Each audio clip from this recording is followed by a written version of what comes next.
still getting set up, it seems. Apologies, we're almost there. Hey, music kicked in now.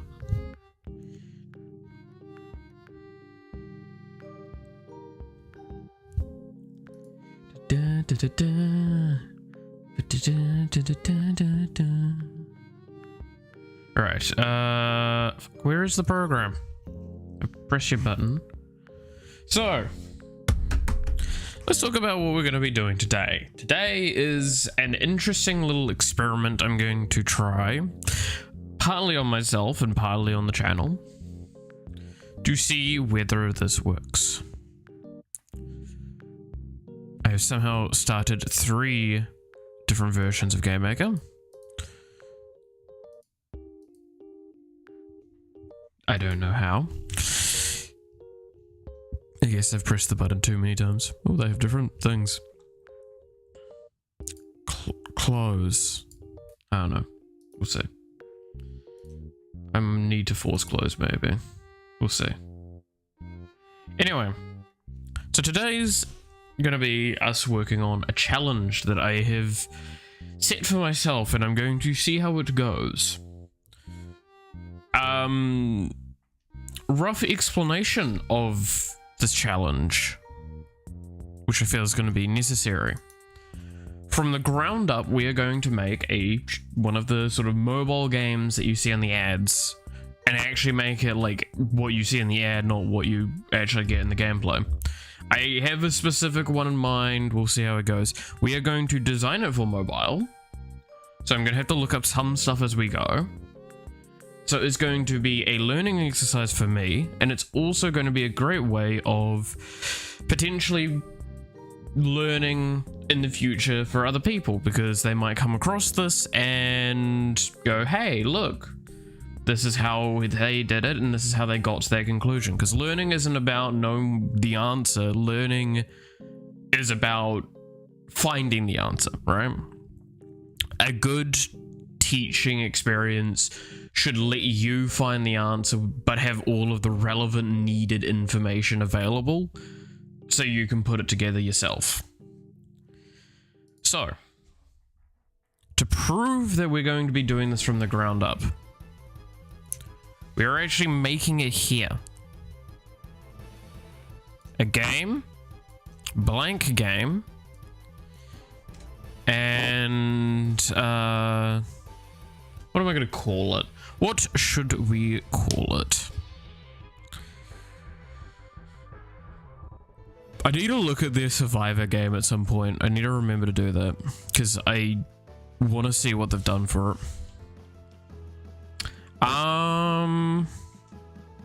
This is what it... See, this is again the point of it. Like, this is the hard stuff that actually comes forward, is these sort of like, what should I call this game? I don't have any great ideas, so we're just gonna call it something basic for now, so we can just get on with it.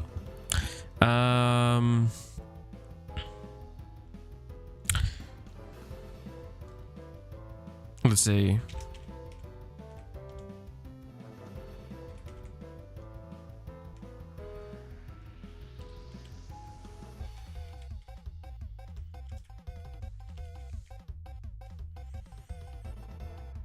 All right, fully blank game. Now, as you can see, there's only one thing we're given, which is a room. So this is where we get to the point of welcome to GameMaker. This is something that maybe some of the people that have been watching don't know about.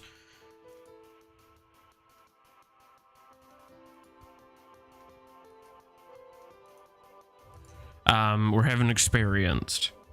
So the first thing I'm actually going to look up is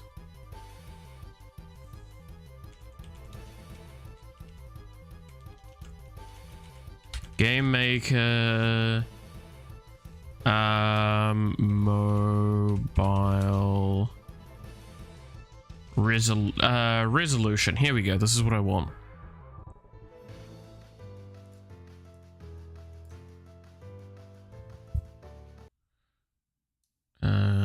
drag these onto the screen so you guys can see this as well if it eventually wants to load. So we can actually kind of like look at this, and again, it's all about experiencing this process together. Fuck, alright. Adapting to mobile aspect ratio. Fixed aspect ratio without a camera. Your room size controls your game's resolution when you're not using view/cameras. We will be using a camera. Each room is set to 1080 by 920.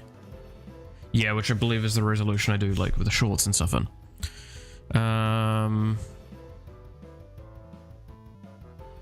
So let's do it with a camera. So we need to go to our room. We're gonna rename the room first of all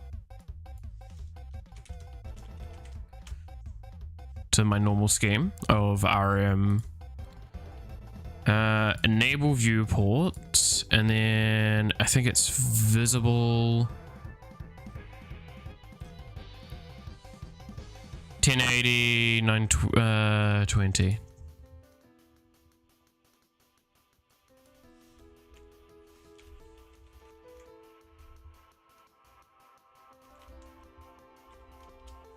Is that it? Yep, so that's your mobile there.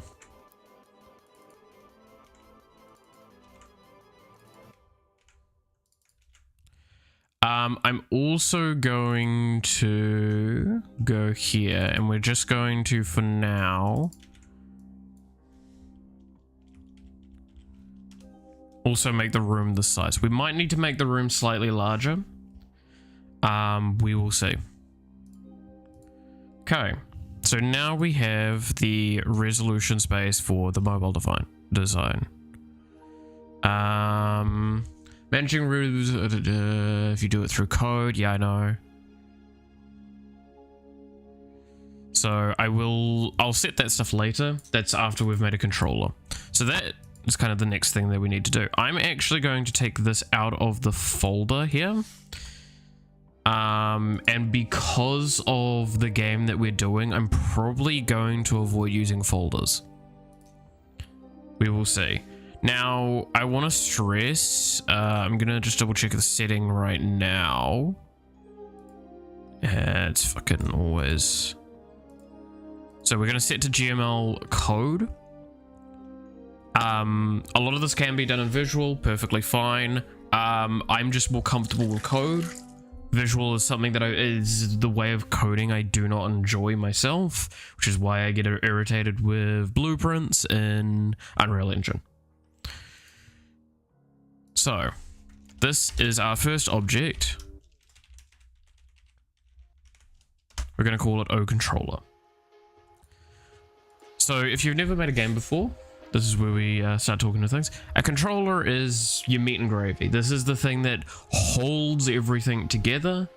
And often you'll make little sub-controllers. This is what you've seen if you've been watching my progress of making Game United. The VGB United game. That game holds a lot of separate controllers. There's a player controller, there's an enemy controller, there's controllers for each individual boss, and then there's an overarching controller, and then in a sense the UI has its controller as well. The controllers do the heavy lifting. This is where we're going to do the majority of our work, because, and this is the benefit of it, by doing more of it in this one object, it means that we're not having to do lots, like go too far for things. So, start our initial create event.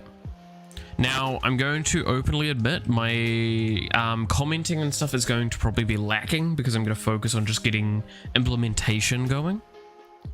So I apologize for that in advance. So, we're going to start though with talking about what we need to do. First thing I know we're going to have to do, but I'm not going to work on right now, this is very low priority, we'll get to it eventually, is save game logic. So this will be things like high scores, meta upgrades or meta progression,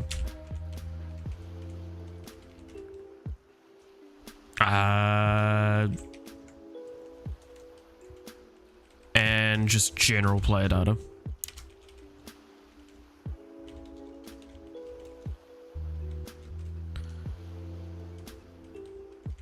Slash settings. So like if they change the volume setting, you don't want to have to change every time you go into game. So that's the save game logic. Then we have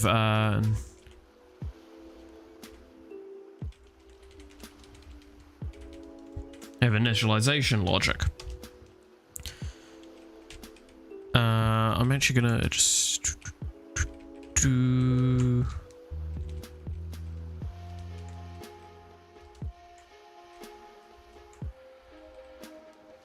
So initialization logic will be just globals setting.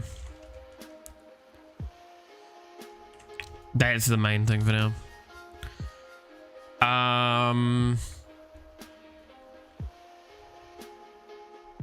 And yeah. So there's one other thing I want to talk about with the rules that I've set for myself with this game. Are you ready? This, if we go to edit image,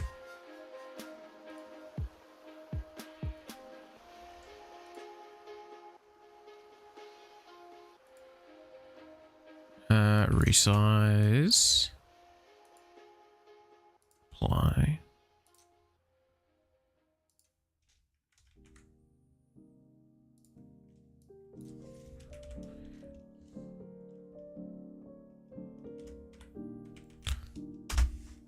The full intention of this game is we're going to use this 1 pixel.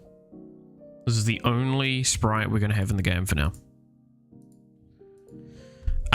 I might need to change this later because of collision masks.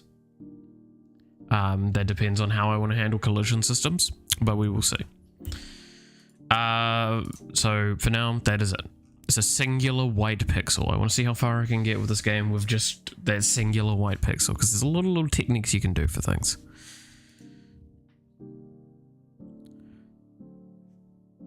Now there is one sprite I'm probably going to have to add, which is going to be like the background sprites for these, unless I want to go full, or like a controller sort of thing, or UI.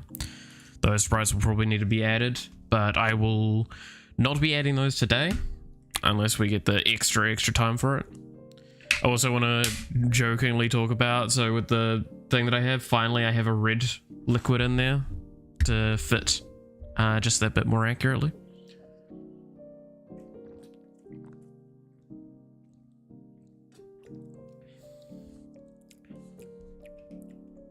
That reminds me of sweets that I had when I was younger, good lord.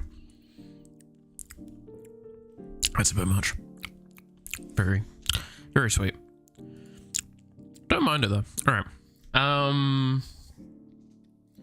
Okay, so now that we've kind of talked on this aspect, let's actually probably start getting some coding done. So first things first, this is what we actually do need to get done. We need to, I forgot, we need to click on instances and we need to bring the controller into this room. Now, a rule of practice is to drag your objects like this, the controller, and put them in the top right corner at 0, 0. This is not necessary. This is just good practice. So, I'm going to find out, since we're not going to have like a menu for now, we're just going to work on the raw gameplay initially, and then we will do UI elements and menus and stuff like that a little bit later. And those menus are going to be extremely basic. So we're going to now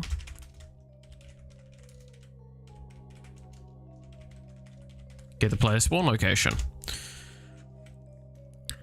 So in initialization logic, I do want to quickly type in a little bit of logic that we're going to probably use.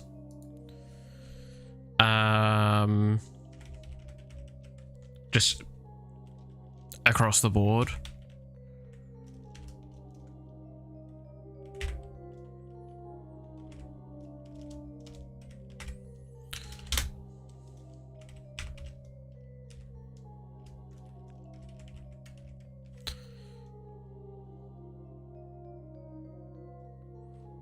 Resolution, height,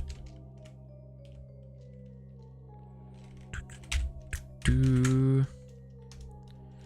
then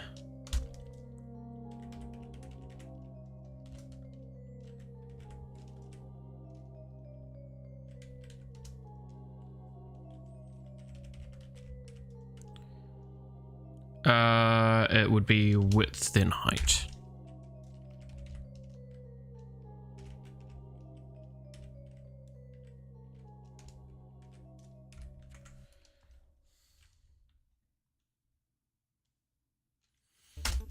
And then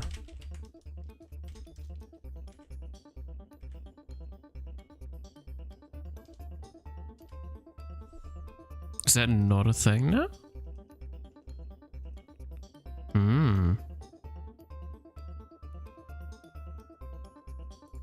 Don't have to worry about that then, I guess.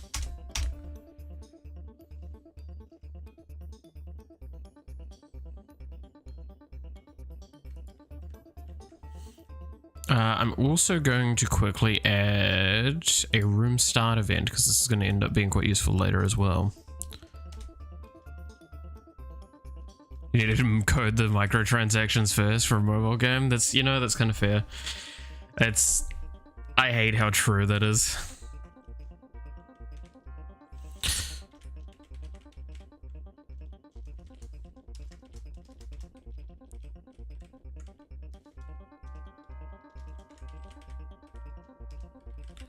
Okay, so this is a system that's going to be pretty much used a fair bit later. Not too much of a worry right now, but how this works, this is something that is also used in the other game. When the room changes, this event will trigger. When this event triggers, what I'm now doing is having a switch statement that checks what room it is. If it's this room, then it will basically do a kind of like the create event, but it will run it all only on that specific casing. So what we're going to do here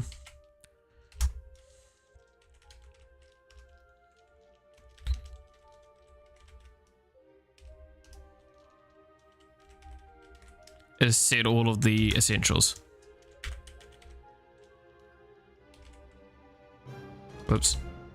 It would help if I knew how to spell.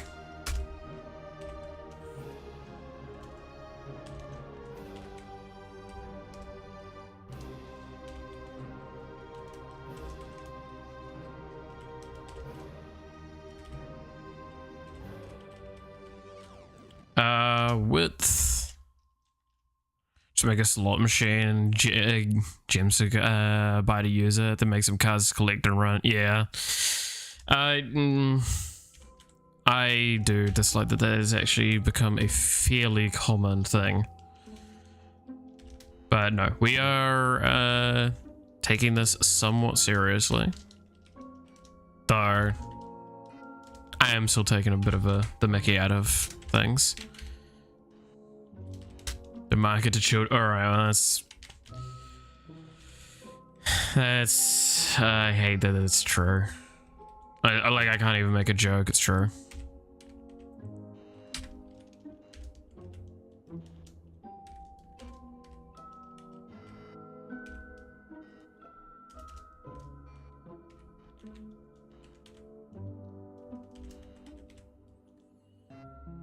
We're not going to set a target. We do not set targets like the way that's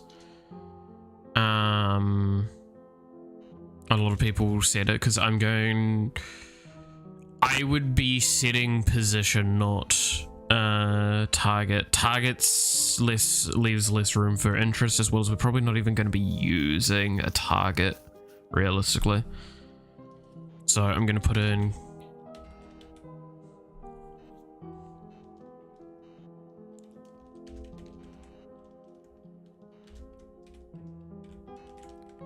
view border.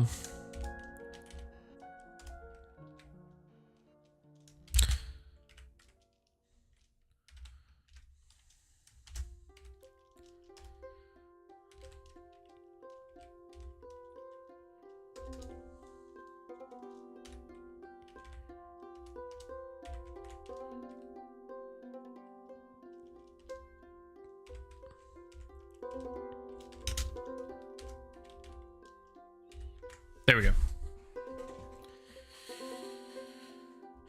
So for now, this is what we're gonna have. This may get changed in the future, we'll see. So this player's spawn location, what are we gonna do for the player? I'm gonna have to make an object.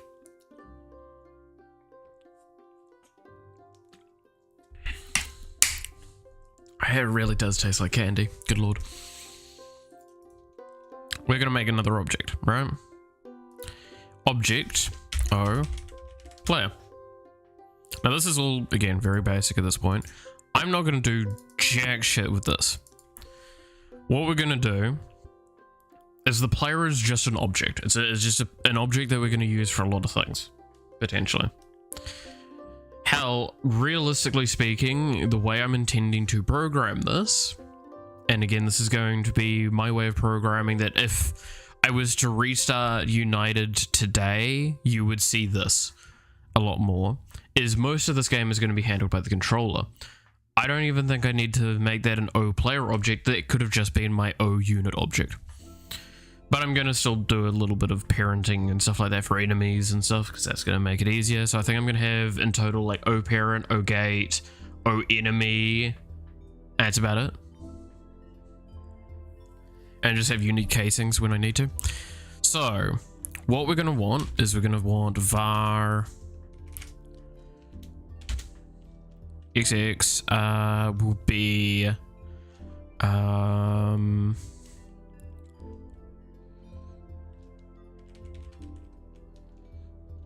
global divided by 2, and var yy is going to be global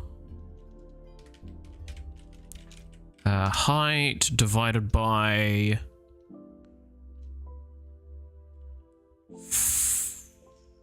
6, and then put that in brackets, times 5. Then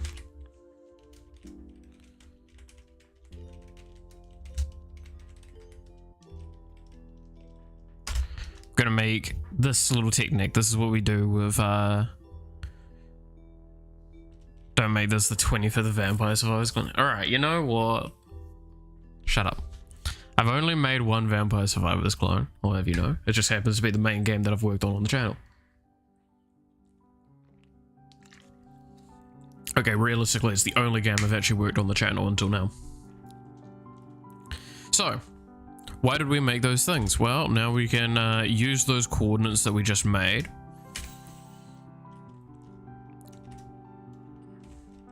And instances, make sure that this is spelled correctly, because if this is not spelled correctly, it's not going to work. And then with object O player, we have this. Now, what this does, it's a technique that we've used in the other game a fair bit. When you do a with, it means that we're basically writing inside of that object. So right now I'm writing inside of the player create event from this location, but I'm writing in the specific player create event of the player I am creating. This means I do not need to make these settings anywhere else. It's great for enemy creation, all sorts of stuff, if you've got a more regulated system, because it means you don't have to write as much inside of the actual object. And theoretically, as long as I'm not spawning the player object somewhere else a different way,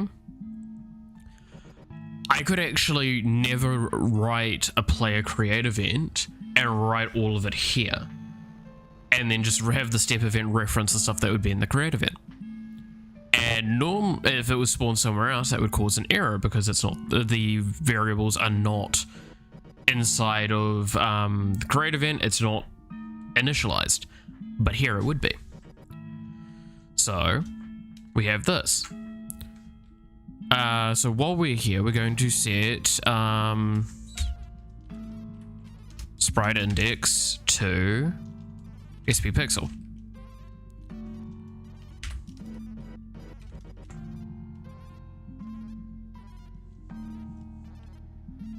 So basically, I'm inside the player. Yeah.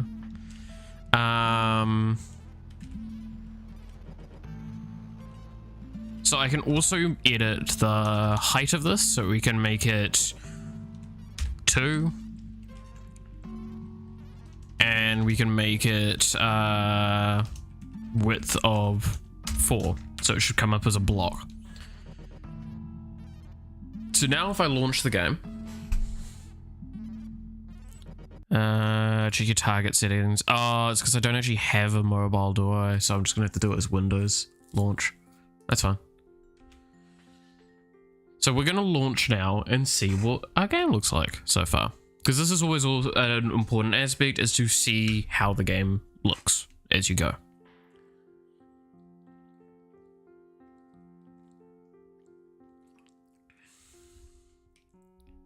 Because otherwise, you don't know how it looks. And boom. We see that there's an issue, which I think I know what it is. It's not sprite, the thing that I need to edit, it is image.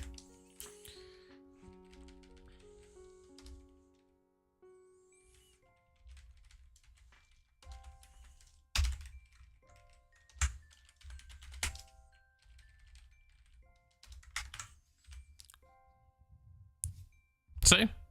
Important things to check sometimes. So now there should be a black screen with a little white block at the bottom.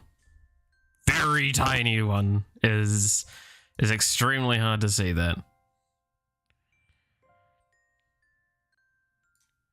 I'm also, for my own sanity,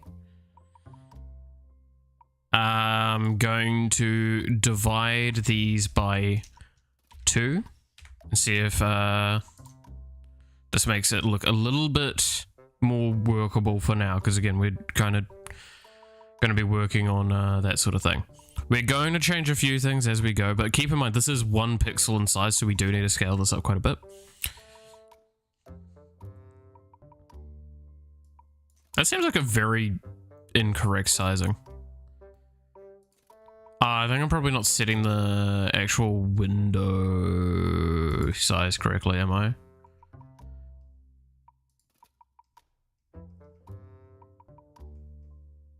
Oh, I should be.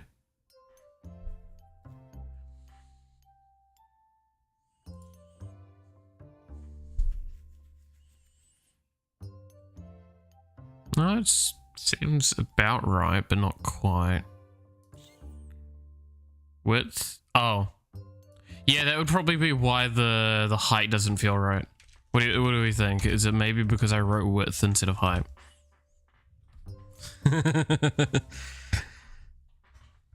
Now it should be a column sort of thing, as intended. There you go. So if we just really go ham with this is probably way too much. Come on. We'll actually see the player a lot better. I'm going to push the size around a little bit just to see what a workable sort of ratio is. No, it seems solid actually.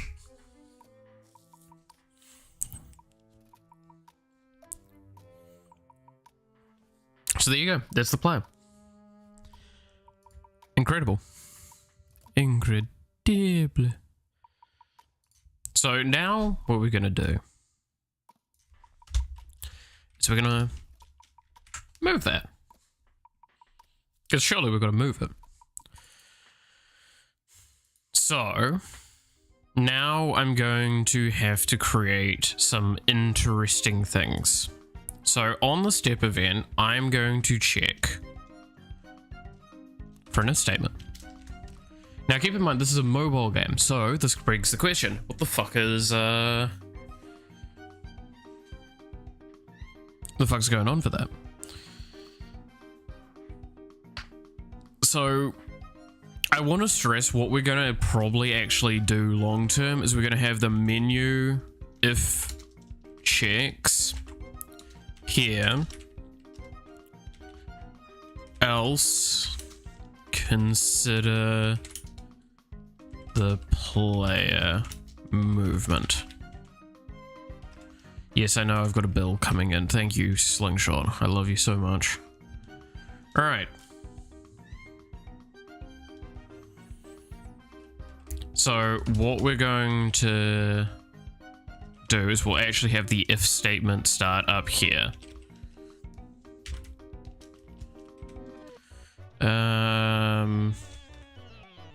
No, it's mouse check button pressed.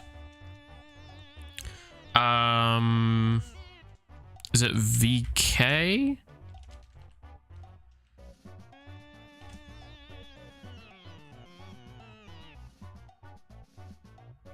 No. What is the mouse button? Mouse, is it mouse? Yeah.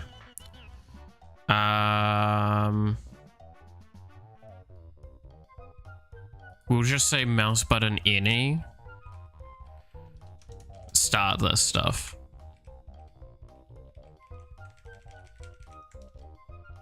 Oops. Wanted to press tab, not that. So then we would have a bunch of if statement here checking it all, and this would be an if else at the end here, but we're going to check if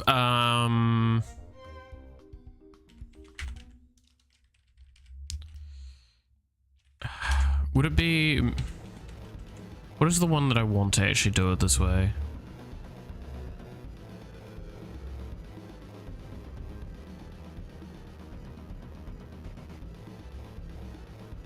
I think it's this one that I want to get. So it's x is equal or less. Is it this way around? Equal or less than. No, it is the wrong way around. It's less than or equal to, yeah. Less than or equal to global whoop dot res width divided by 2.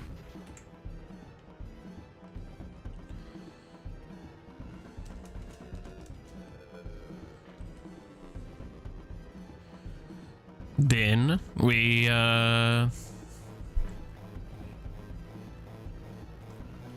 with player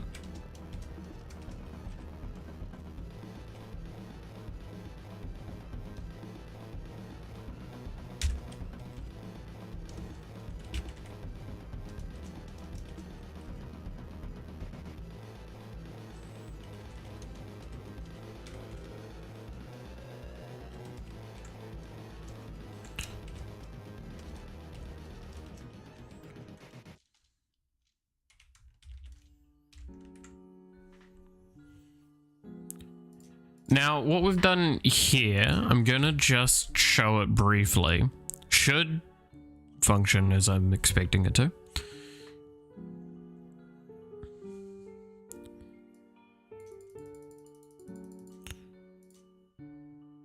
You've got it the wrong way around. That's not too surprising. My brain was trying its best. So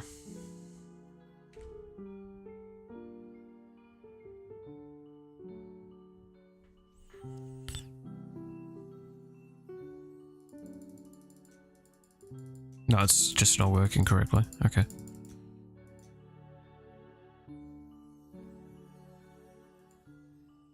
What is this returning?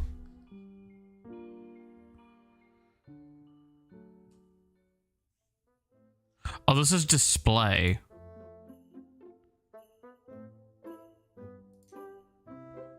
It's within the screen. It should be noted that the function only works properly when used on Windows and Mac target. Yes, I'm not gonna want to use that.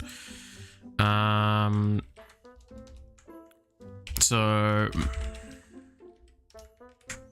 just fucking do it this way. See how that goes.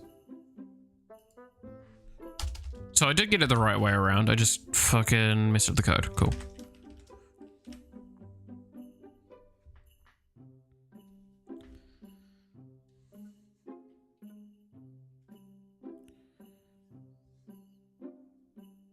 Okay. Again, I'll explain this when we get it. Yeah, there we go. Okay. Let's...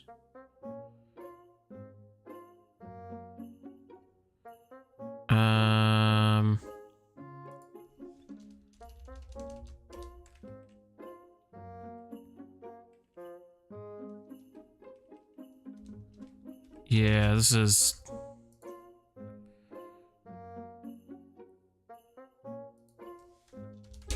Actually, I'm gonna do...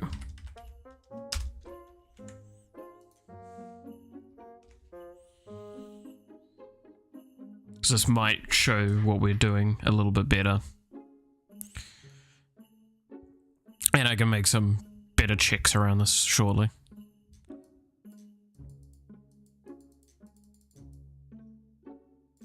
No?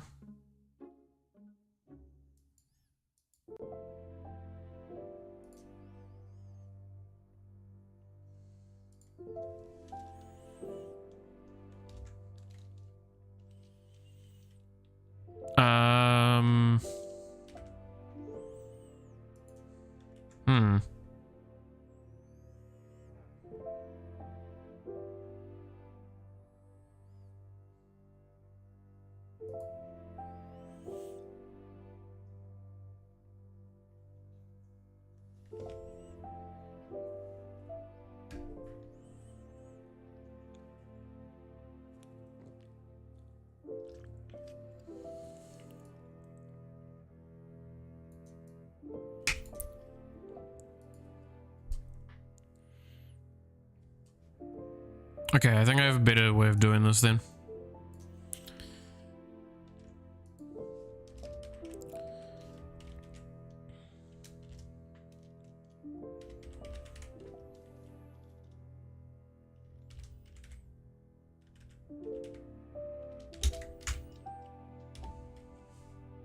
We'll see how this goes. Oops.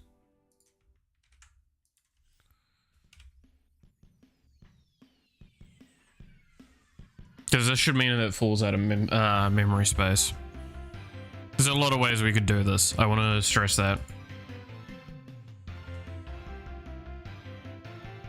I'm just, again, experimenting around, seeing what's probably a good option.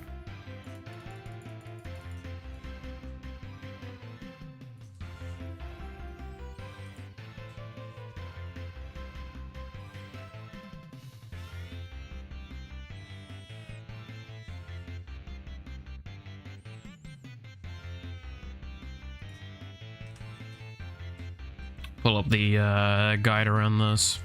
So one thing I want to mention, by the way, is that, like, mouse press technically is how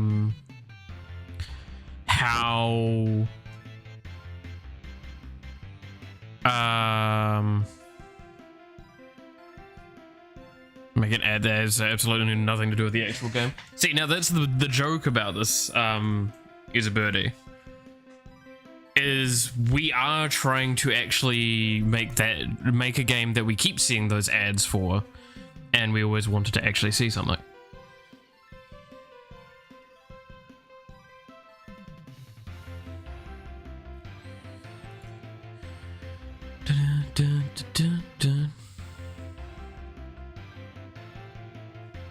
But no, so what I was saying is that mouse button checking technically is the same as button pressing. So if you actually press with your finger on the phone, that's actually a mouse button technically occurring. I need you're a very snotty cat. Come here.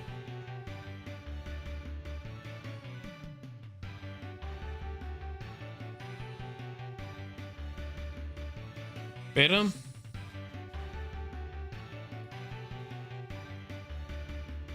You get better at blowing your nose, cat.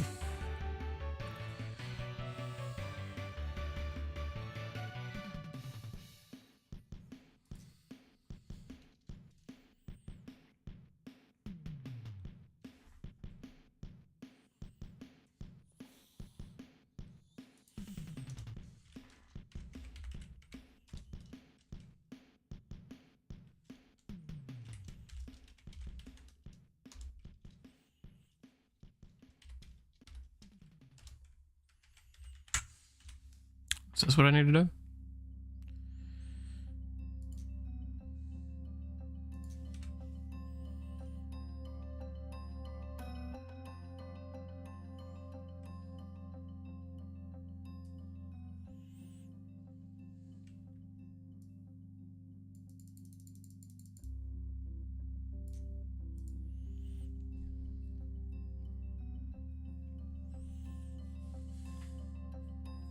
Okay. That's not working either. So what I'm gonna do is I have a code in my other game that I can yoink for this. We're gonna kind of go through that instead then. So I can't think of a good option here. Cat, could you please stop? Because I can't think of how to...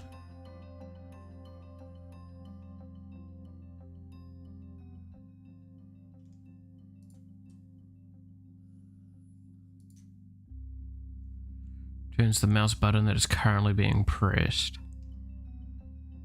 Yeah. Because by all intents and purposes, I'm pretty sure this should work the way I expect it to. So I'm going to pull up my other game on the other screen so I can look at the bit of code that I think I made ages ago. It's an incremental point thing.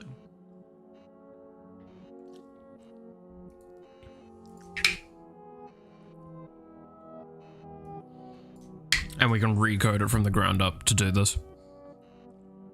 What we want here. What flavor was this? Because I don't mind this flavor, but I would definitely not have it all the time. This was like dragon fruit or some shit, right?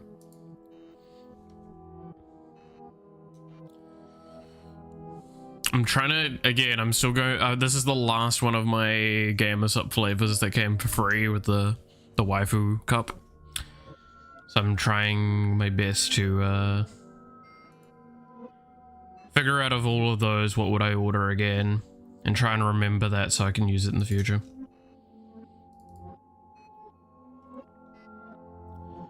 Okay,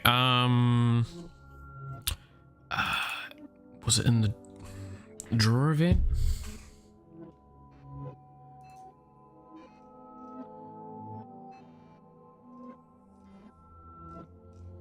Lobby, no. No, it's not there.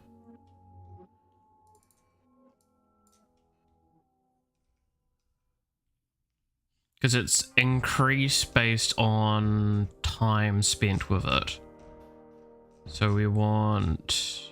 it's options, right? Yeah, it's not there either.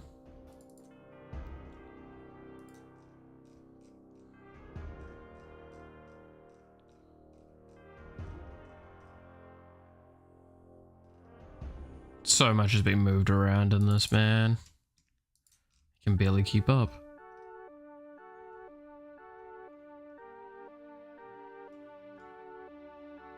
Yes, there's a function for it. Menu scripts, incremental set. There it is.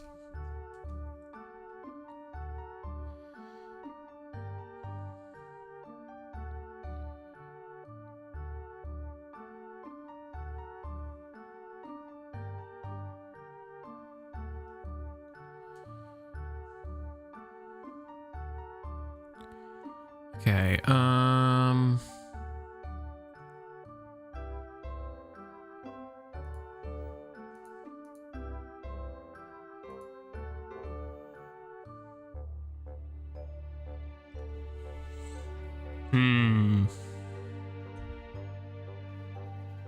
so how do I do input here?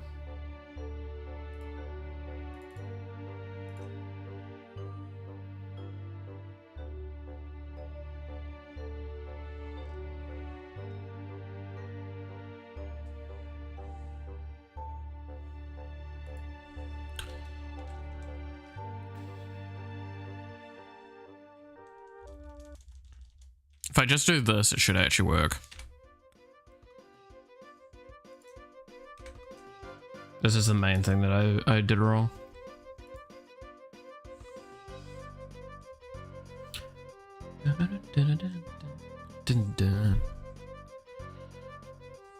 Because yeah, so the press is on the pressing event. This is while it's pressed, yeah. There you go. So if I'm holding the button down, it goes that direction. But you see, I can drag across and it's perfectly fine.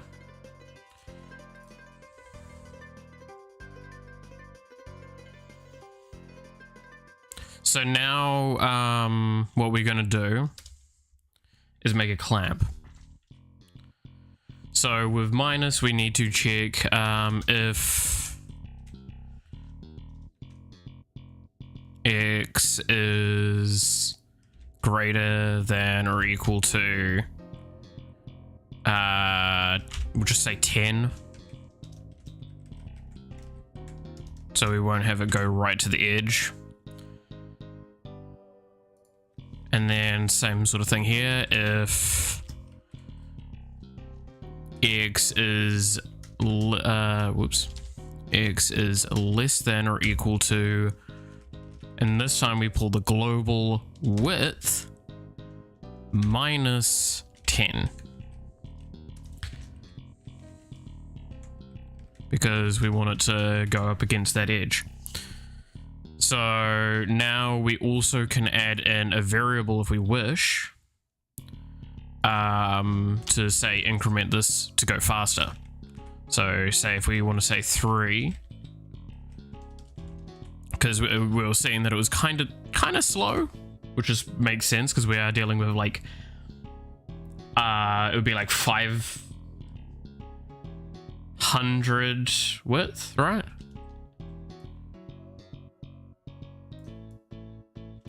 That's the other aspect we need to change. So this side it looks great, but this side it doesn't.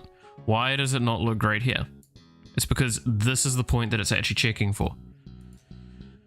So what we need to also do is do this minus, it would be image. No. What is it? Would it be sprite width? Or is it just width?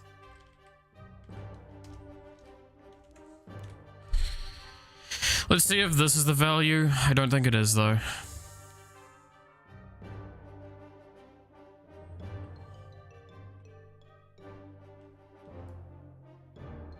No, it is. Cool. So there you go. On either side now, for a 10 little gap, depending on where the mouse is, move side to side.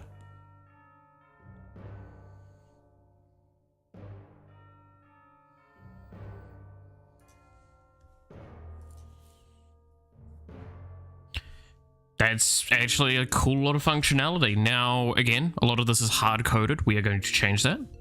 So in the create event and initialization, there's going to be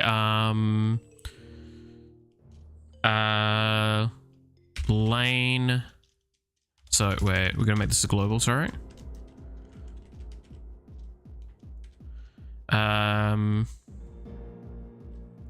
Lane gap equals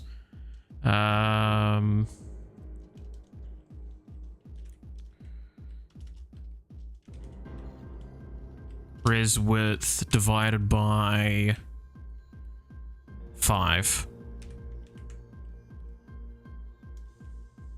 So again, I'm wanting to make a lot of this kind of like this because this means that if you make the width and such larger in any capacity, if like any of the scaling changes, it will accommodate effectively. So I can actually change the resolution scaling without the entire game breaking and it all still fitting in that sort of same space that I want. So what we're going to then do is go here, and instead of 10, this is going to be the lane gap.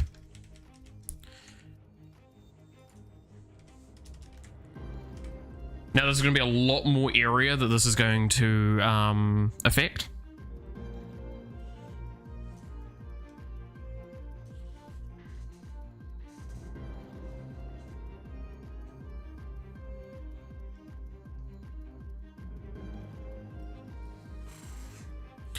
So if we put here, you can see it blocks off either side pretty cleanly.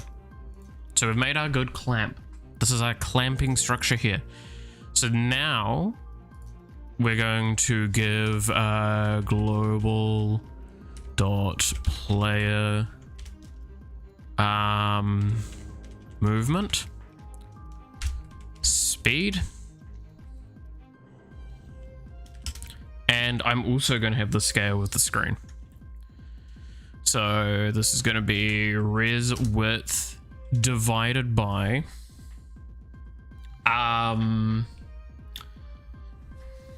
so this is going to, again, this is going to scale with the size of the screen.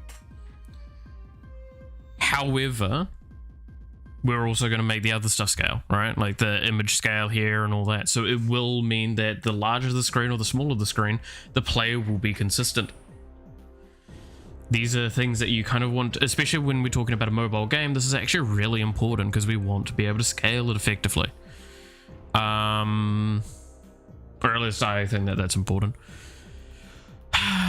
But this has got to be like an insane number, just to be clear. Baseline, what we're going to probably do is 500.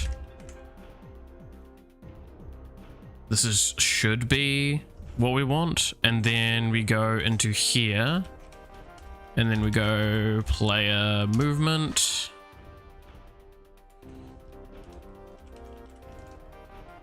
It also means that if we want to, say, modify the player movement speed at a later point, we can easily modify these variables. So we have a base value, and then we have a modified value if you have like an upgrade that makes your player move faster, or a speed, an upgrade or a buff. So you can see it's a lot slower now, which again I'm not happy with that. So we might pull this down to like see what this is, because that I think pulled it down to 2 point something or nearly 3.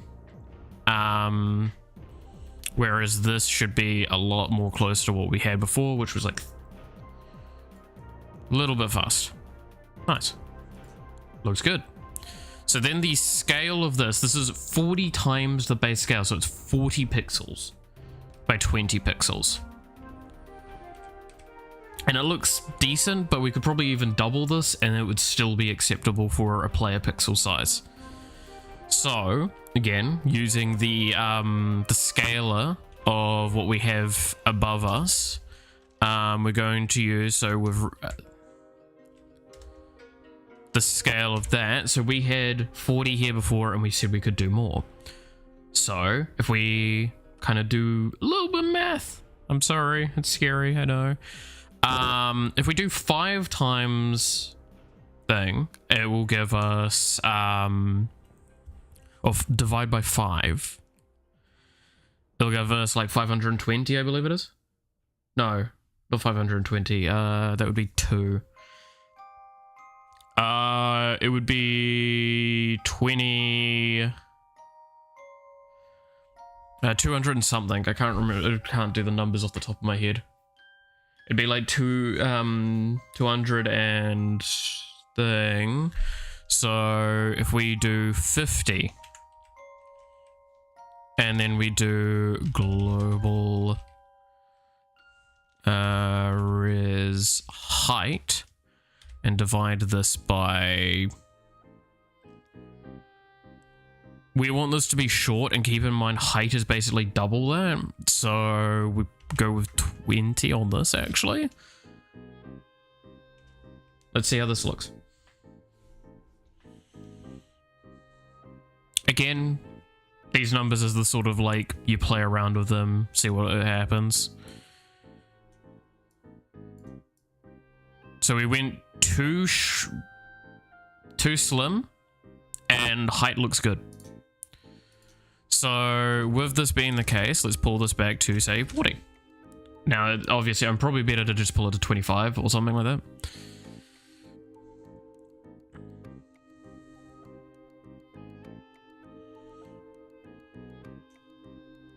Yeah, I'm just going to pull it to 25. A good bet when you're doing numbers like this is double and half method. It's a very good technique for like seeing extremes and stuff like that. So if I have a value at 5 and I think it's too small, I put it to 10. If that's too big, then I put it to 7 or 7.5 or whatever. And from there I can like go further either way. It's a really solid method.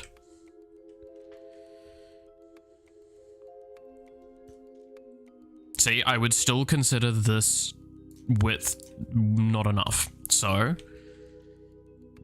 we are going to go with 5.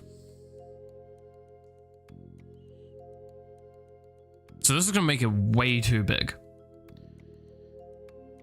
I know it's going to make it way too big. So again, you want to go with extremes. And now it looks like it moves really slow. Again, reminder, the speed hasn't actually changed. It is the size, and that actually does affect the movement. We're going to probably pull this back to 7 and see from there.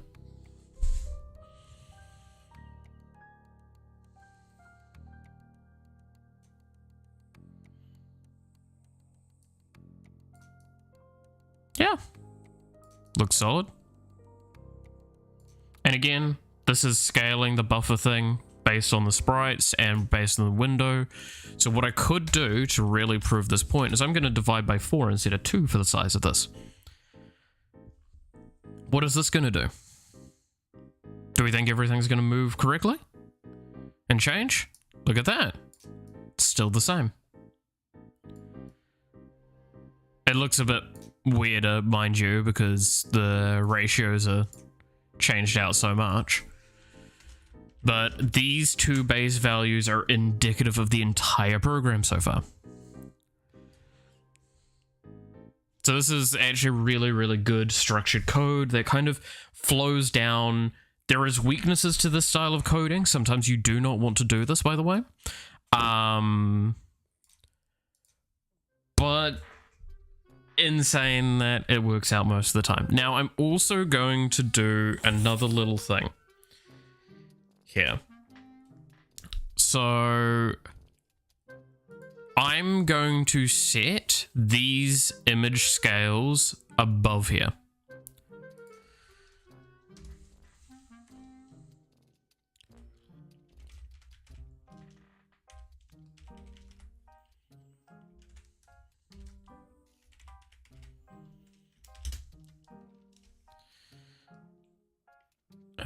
Not width,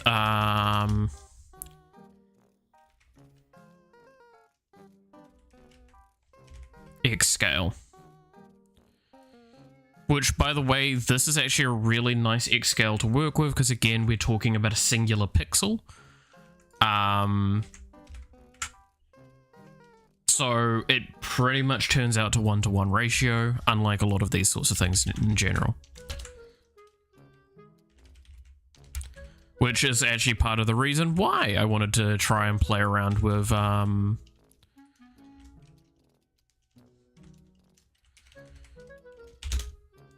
using a singular one.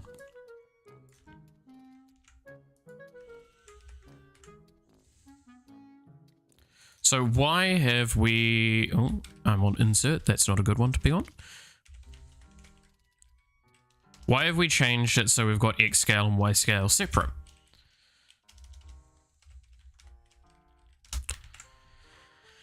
Well, if we recall, when we load up, I talked about it a little bit ago, and I said that there's a resolution, like a little while ago, quite some time now. When we put in the object, again, keeping in mind how the sprite is positioned, it is in the top left of the sprite, at 0, 0 of the sprite. The direct middle of the game is here, and this is where also the object index, the object X, Y is actually. This is the object 0, 0. So that's where the marker is placing it. This is off center. This is going to be really fucking annoying if you start every game and it's like that, right? So we're going to modify that.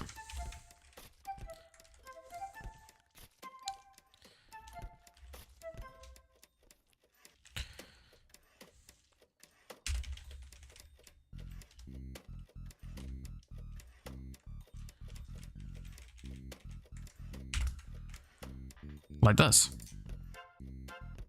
Now, I want to stress there is a technicality here. I do not need to put both of these in brackets because of the way BEDMAS is done in programming, but it is still good practice. And if anyone doesn't know what BEDMAS is, it's a very basic construct in mathematics, which is the order in which things occur. Now you can see centered. All right.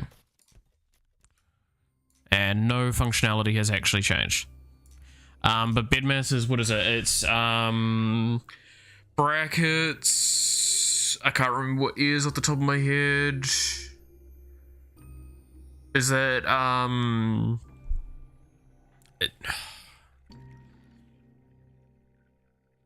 it's basically your squares and your stuff like that, I believe. Then it's divide, multiply, addition, subtract. That is the order in which mathematics should be done. And I believe almost all programming outside of some languages follow that structure. So if I had left this alone, it would divide before it would minus. But this ensures, under all circumstances, it does the divisions separately and first before it might do the thing. Because I know there's a meme that keeps going around, which is like, what is this thing? And it's, was it like 2 plus 5 bracket 8 minus 3? And it's like, what do y'all think this is? And it's like, if it's, and then someone underneath just going like, if your answer isn't 17, education has failed you. And it's true. Because follow the rules of BEDMAS. If you see brackets, you do the brackets first. And that's where you get that whole like programming logic. Does the thing first. Cool. We have a player. We have movement based on mouse press, which is pretty good. So now we need to do the next stuff. And again, just as a reminder, we've got a lot of that movement for player. Player is still an empty object. There is nothing actually being done on the player. All of our logic is right here in the controller. This is a very valuable thing to do. If you've got, say, cutscenes, you'll want to make a cutscene controller, and you'll have your controller trigger the cutscene controller, and the cutscene controller will do all of your cutscene stuff. It's a great way of doing it. I'm not going to show cutscenes today because we're gonna not have cutscenes for this game. It's just how it is. But yes, this is how a lot of this is going to go, and I'm really, really happy with this so far. This is looking good. I'm just going to also write a little note here.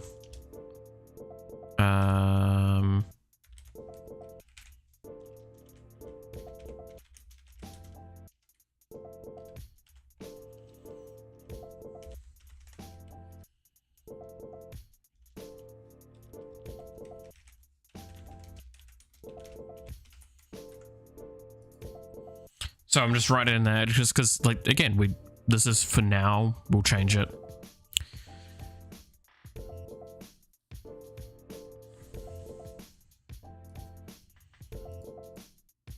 Now, what do we want to work on next? We'll probably want to work on attacks, right? So we'll work on a projectile. So we're gonna make another object.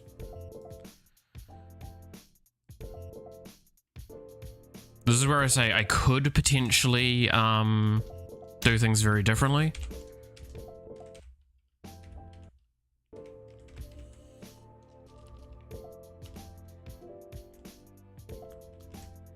No, that's not how it's spelled. Fuck, I'm actually brain dead today, sorry.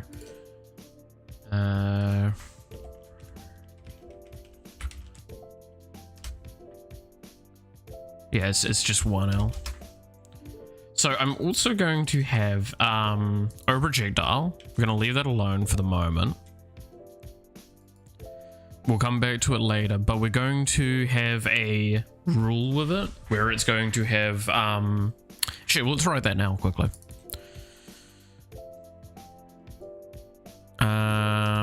Should we have it as a... Yeah, might as well. Right, so basically it's going to be a boolean, but how do I start writing that again? I'm actually blanking. It's just, yeah.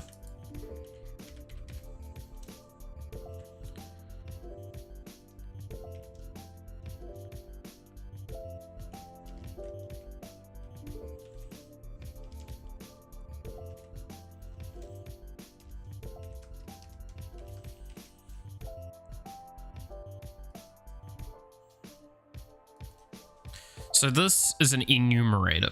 Enumerators are basically a really good way of... It's a lot of things that you're really good at. But we'll explain it as we go. So...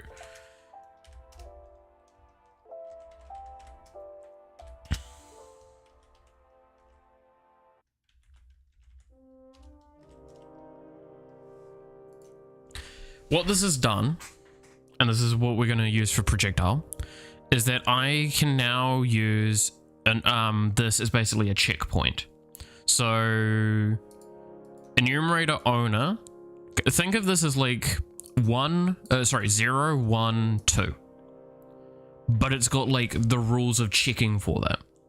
So if I say check for owner enemy and I set a variable to owner enemy, it will actually get that correct. But if I put it as 2 or anything like that, it won't come back correctly. It's just a nice way of checking things and keeping it easier to track in your head. And the reason I'm doing that is I'm going to make in the create event an owner here. And I'm going to set it as default. Now this is how we're going to determine whose projectile it is. So if the enemy shoots at you, we're going to then change the owner to enemy, and then we're going to have the code check for if it hits the player, check is this owned by enemy. If it is, then do this stuff. Otherwise it's not going to give a shit at all. However, we're going to do the player stuff for now. So, for now, and I think this is actually how the game's going to work, we're just going to have you auto shoot.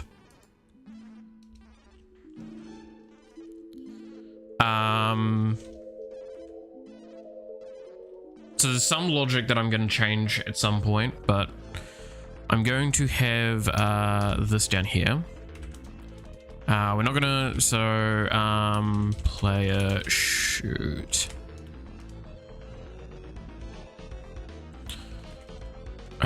So.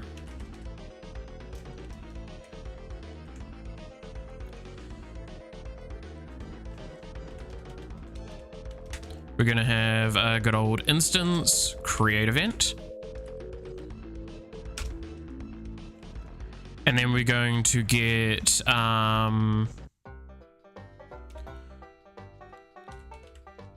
player.x minus, no, plus No, it's not that. It'd be brackets global dot player x scale divide by 2. So this means that it'll shoot from the middle of the player. And then player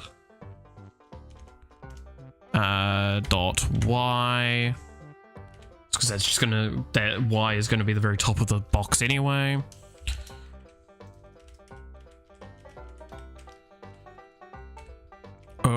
Projectile.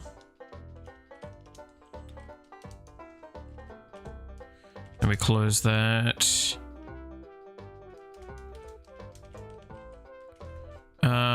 Owner equals owner. No, not the right owner. And the owner is player. Cool. Now, this is where I am going to do some more code in the object, because there's a few ways I could do this. Actually, no, we're going to do it in the controller. Again, we're going to try and do as much as we can in the controller. Just see how that goes.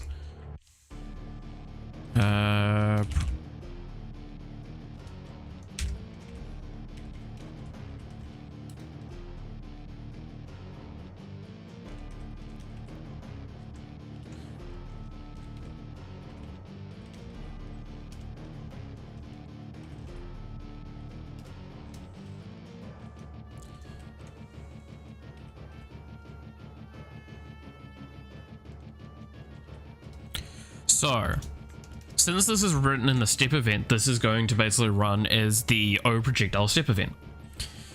What does this mean? It means that we're writing in the O projectile step event, which is what I was about to just do. So we're going to make some little rules. We're ready for this? It's going to be fun. We're going to make a switch statement. And this is why we have the owner stuff.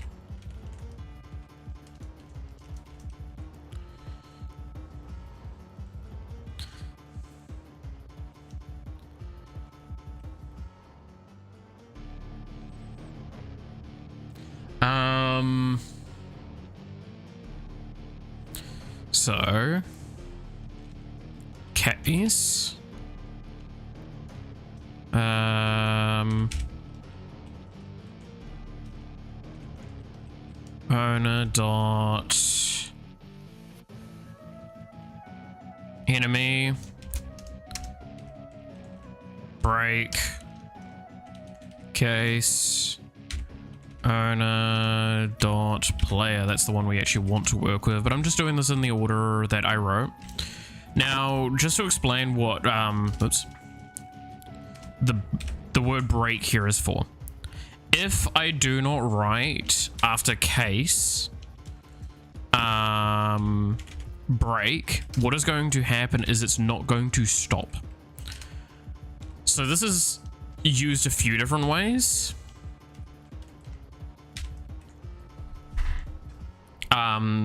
And there's a reason why this is the case. It's pretty useful. If I don't write break here and the enemy one is triggered, it will then try and go further down. It will not stop doing the code. Whereas if I write break, it exits the switch and it stops right there. So in the rare occurrence that multiple conditions might be met or something like that with your case, it means that it won't follow through, as well as to my understanding from memory as well, it also means that it goes into that code. So if I have rules for the player but not, and I do not want them for the enemy, but I don't have the break here, it's going to do what the player is telling it to do as well.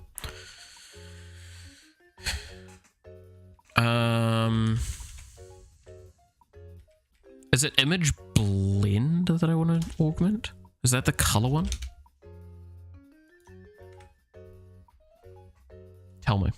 Tell me in manual. Yes, it is. Cool.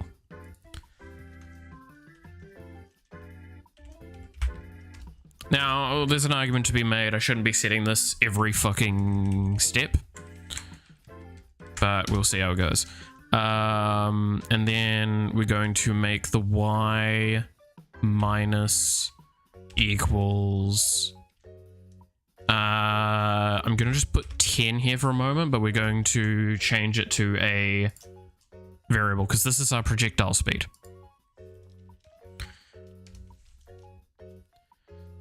And then we will have a clamp.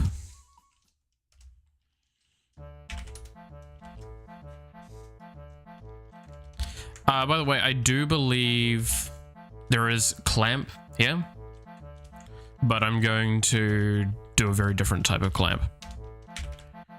Because clamp means that it just locks it so it can't go beyond. I don't care if it goes beyond. I'm going to, like, I want it to be able to go beyond so I can get rid of it.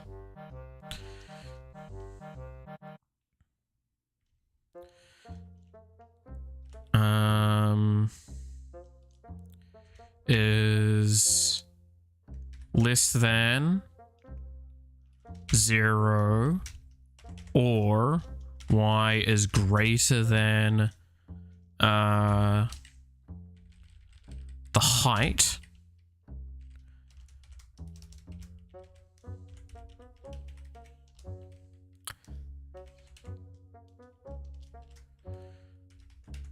instance destroy. And there's an argument to be made. If you want to be really picky, you can put self here. Doesn't really matter. It auto goes to self. So this means if it goes beyond the top of the screen or beyond the bottom of the screen, it deletes it. This is something that's fun and fascinating if you ever want to know about this. Old games did not use to delete instances because they did not have the memory to handle this stuff. So a lot of them would actually take the object and put it beyond 0, 0, which is the top left of the screen. So if we just pull up Paint quickly, I can show this really, really well. I love this. It's a really fun thing. Also, I didn't mean to open you Microsoft Edge. No one likes you. Cool. So if we just quickly do this. So say this is the screen you have of an old game. And an enemy or a projectile dies or should be finished. What will happen is they will move its position to here or really far beyond this point. So you, the player, cannot see it because it's beyond this point. And then they'll just kind of keep it in this space here. So this way it keeps it in memory and it means that they can reload it when they need to. So if a game says there will only ever be 5 enemies, why make a program to create enemies when you only need those 5 at a time? Instead, just have 5 objects that you've hard designed. You can make more interesting stuff with it, and then just have it so they'll come back when they need to. Think of Pac-Man as a great example. Like, almost everything in Pac-Man is stored like that. Cute little thing.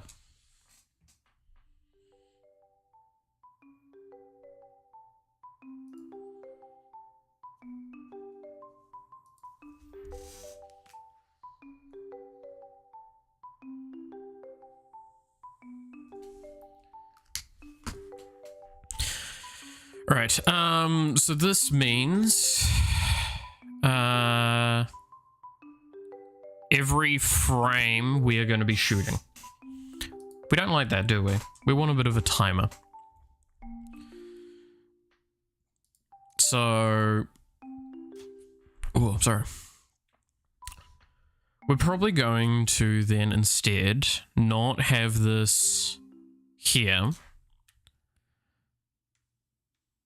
We're going to make my favorite. You'll see this all the time with me.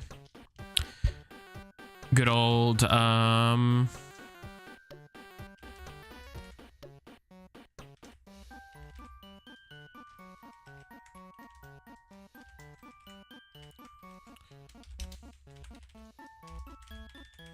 Good old time source.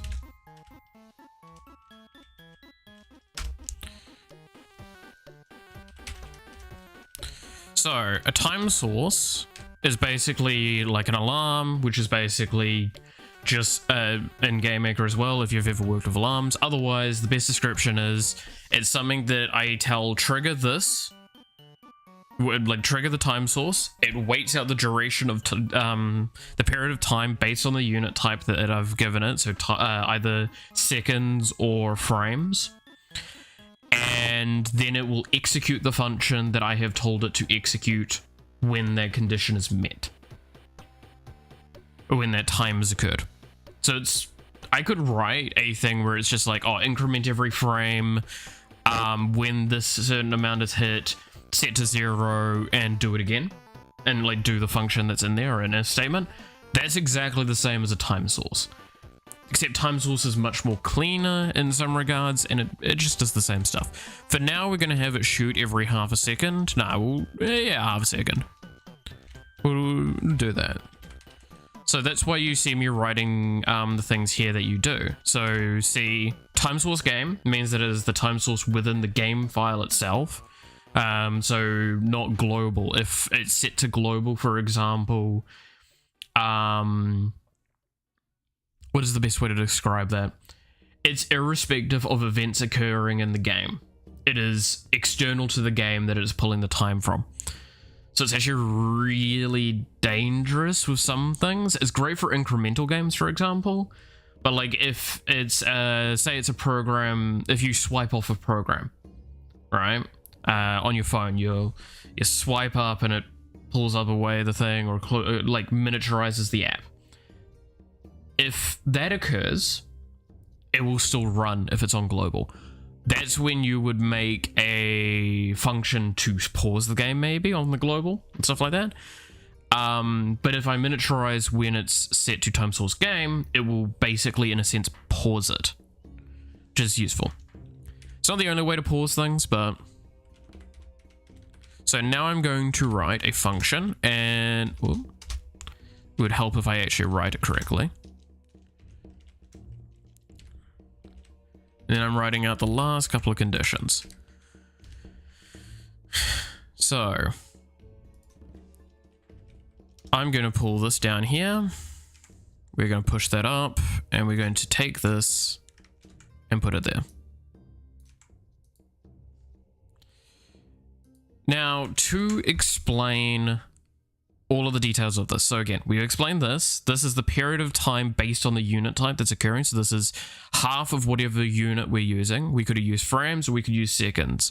We're using seconds. I don't know how well it would work if I did every half frame. That's kind of scary.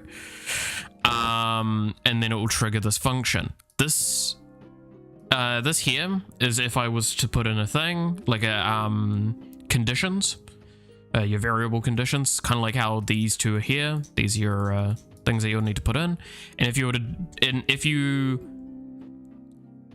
if you have a function written like this, or you're putting in a function that does have those variables, you need to add this next part. This is the arguments. So yeah, it's basically you need to have this empty, otherwise it won't work. And then this -1 here is to tell it how many times to run. If I don't put anything here, it will default run once and never run again. If I tell it to do it, like put a 2 here, it will run twice and then it won't run again. If I put a -1 here, it will run indefinitely until told otherwise. So, what does this mean? It means if we take this, and I'm going to go to the room start event for this specifically.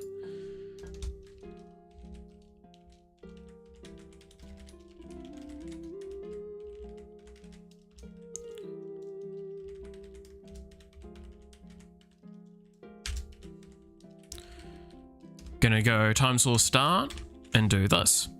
Now I'm also going to have a little thing here.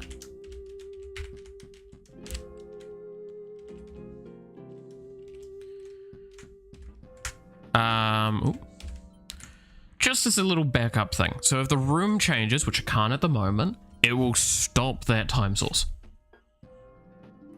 So if we launch now, we won't see anything because the pixel isn't being set to its sprite. It'll be doing it, it's just not going to be visible. See? Nothing's visible. However, if we go here, owner, cool, it's image index equals SP pixel,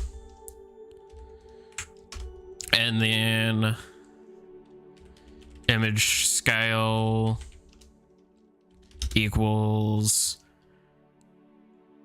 for now I'm just going to put it as 10 and do Y the same way. We're going to make these a global variable because we're going to use it in a lot of other locations or other projectiles, for example, and have that again scale with the resolution. These are things that I actually need to do. Okay, that didn't work.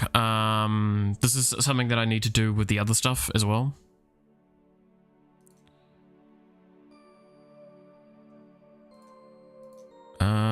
Why is that not working?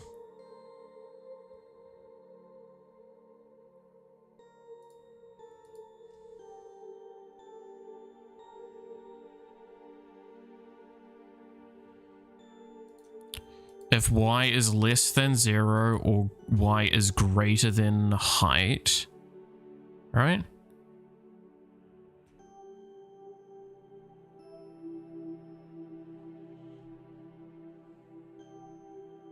Is this no, it's not too small. Let's make sure it's not too small.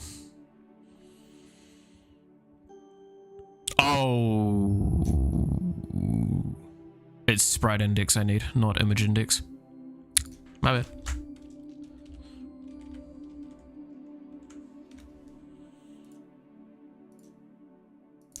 This will work.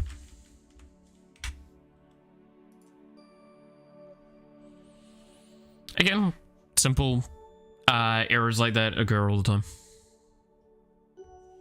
So now we're going to see, boom. And you can see it fires based on where we are.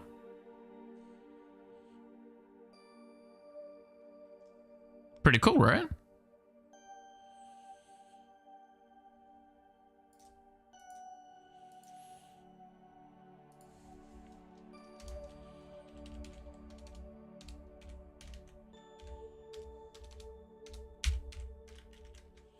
Whoops. Let's see. Projectile underscore x scale equals. So again, we're gonna. This needs to be tiny, but not too tiny. Resolution width. Let's go with 50.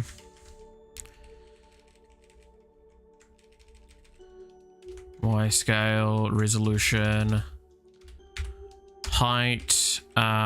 This will probably need to be double almost. And then we set, whoops. We need the global tag there. Again, so maybe that actually is something I should mention. When we put global here, this means that we just need to type global.that, and it's available everywhere.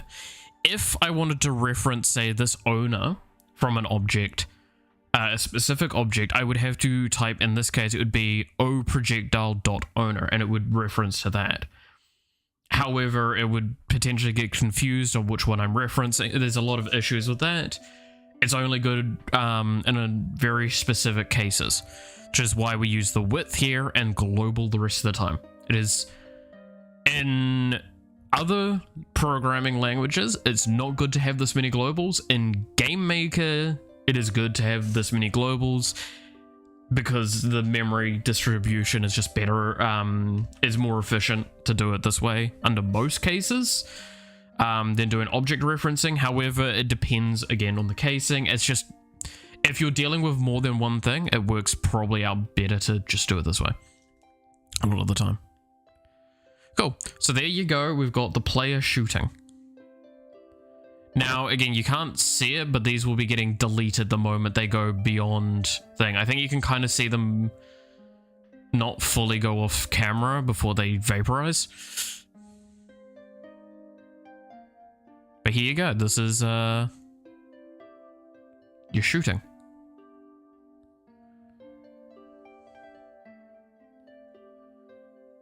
Now, so far you might be sitting there like, wow, you've made Space Invaders. Well done.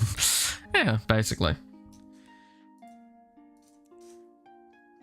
It's incredible, right? It's Space Invaders. Who doesn't love Space Invaders?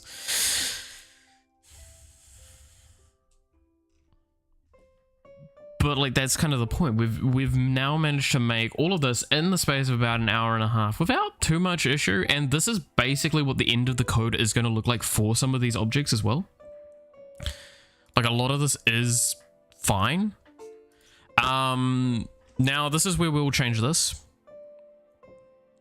Because I said before, like, this value we want as a scaling one as well. Divide by, so we set that as, what was it set as a second ago? 10, right? Yeah. So we want to divide this by roughly, would it be 500?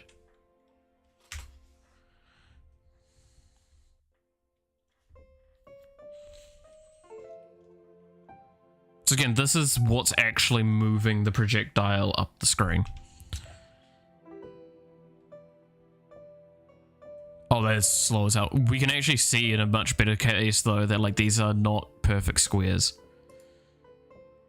Okay, so it's probably 5,000 then that we need.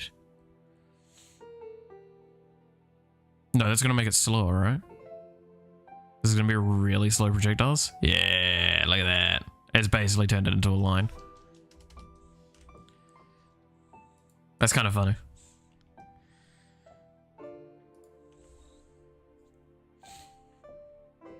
Okay, 50.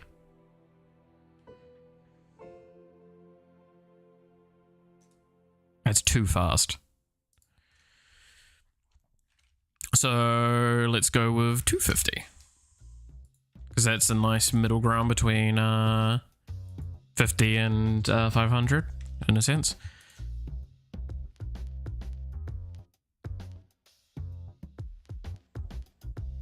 So that's hopefully how they're gonna go. Hello to you as well.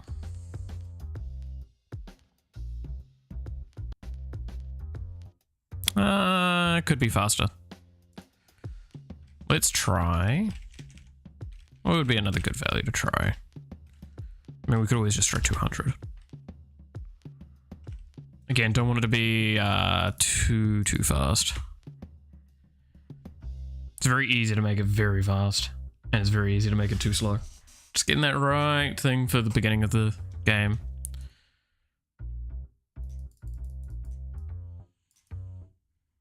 Yeah, I'll do for now. Can probably make it lower. In fact, let's actually, instead of fucking around with that value, let's make a global for the projectile speed. Because that's what I said I was going to do.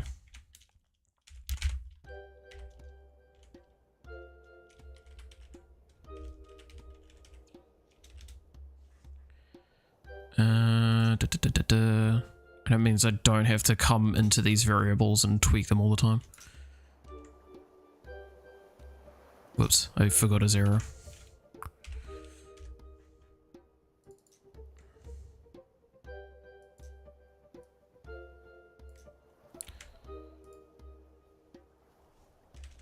Yeah.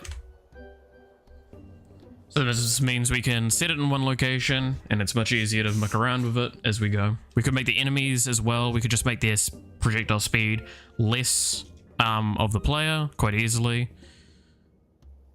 Or we can also make, if say we want to modify the player's projectile speed, we can make a specific modifier called like global player projectile speed, or projectile speed modifier player, and add that in as we need.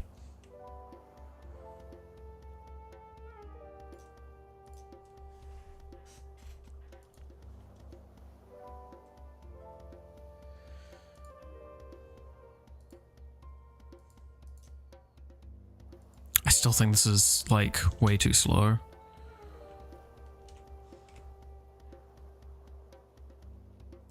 I know I'm getting distracted, but yeah, that's how it goes, right?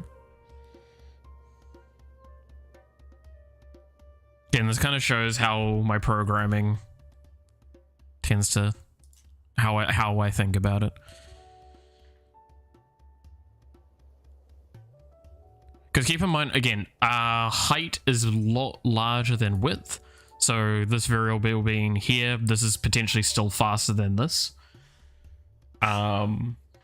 Just kind of not what we want. We want the projectile to feel faster than the player. Makes sense, but it should look that way because again, it's moving a longer distance. As well as the screen is going to get cluttered a little bit more as we go. Now, there is another thing that I might as well actually add at this point to just kind of, again, finish up more of the visuals. So,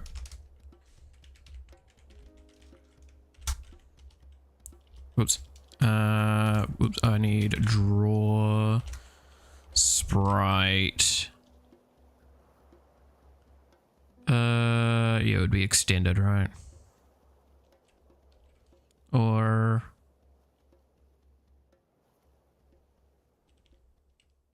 yeah, we'll go with extended. Easy enough. So SP pixel, because it's again the only sprite we have in the game. It's very funny. I like it.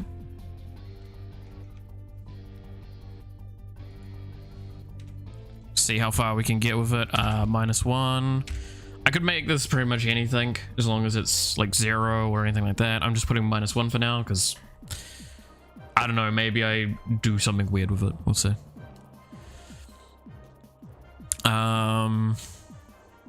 The X will be no, we don't even need to bother with that. We'll get the resolution of the screen. No, there's a specific value I already have for this. What is it? Lane gap. 0. X scale would be 1 for now. Actually, no, we probably should set this as like a global, from global res. Width divided by 500, why not?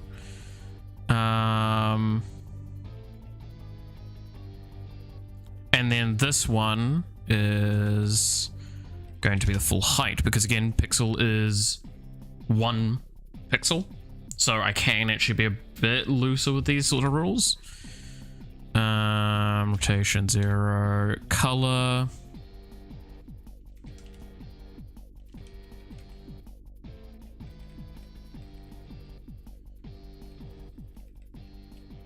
Make them orange for now.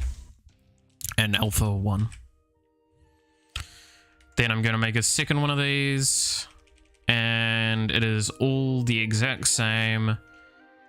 Except it is... Engine physics was a pain, but might have it now. Just need to redo worlds. Nice, Roger. Lane gap. So we take instead... We need the resolution width minus the lane gap because of what we're going to do. And then... Can I be lazy and just do this?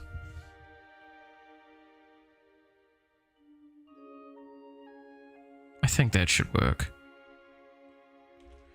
So, this should be our lane edges now.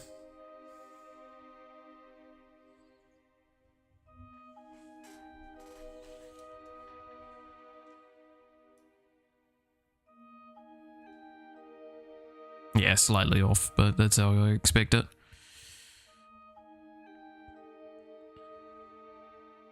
It's kind of more likely the player's wrong. But there we go. We have our kind of edges now.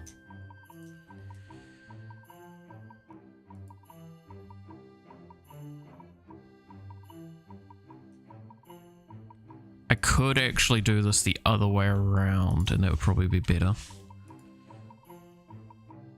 And then make the width slightly bigger.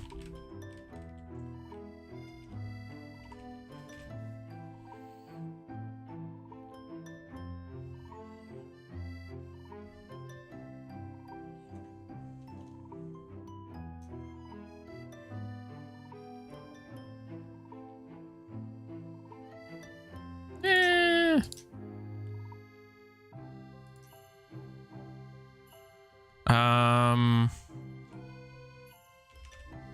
just gonna do this.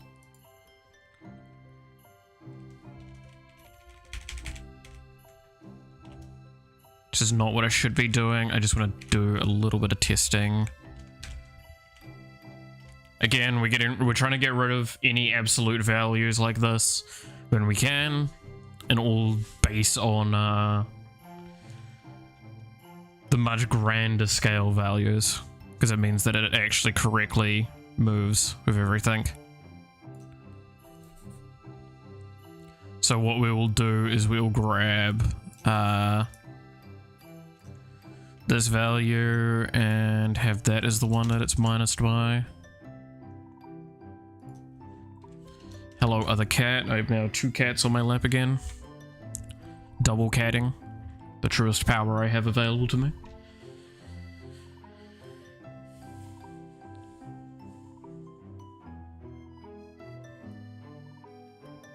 And there we go.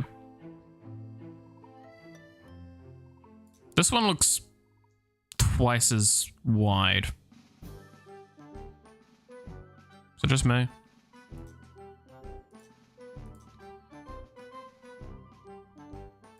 It should be the exact same value. I guess it's probably just on that pixel point, so it's creating a carryover event of it.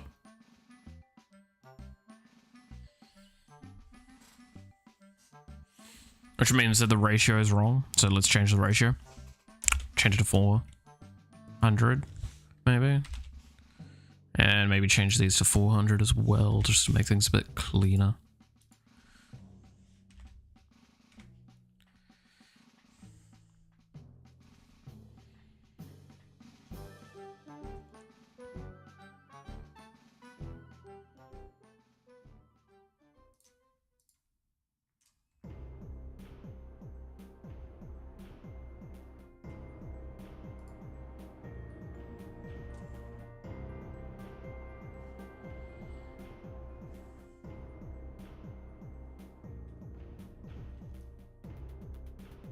There we go. Yeah, it was probably like on a half point, like a half pixel or some shit like that. Happens from time to time. But there we go. There is our little lane that we'll have. Then there is another line that we're going to have to draw.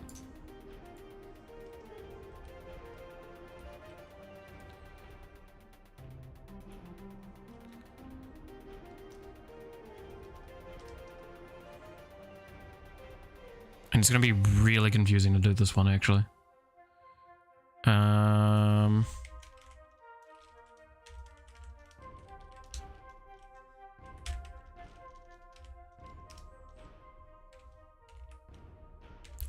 So the X is going to be, again, just probably this.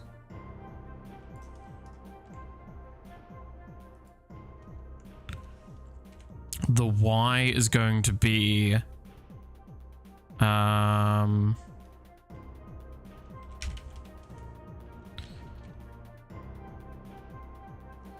don't have it as a value. That's annoying.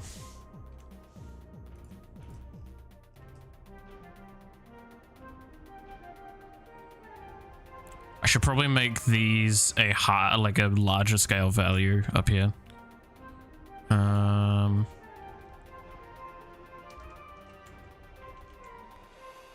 instead of vars.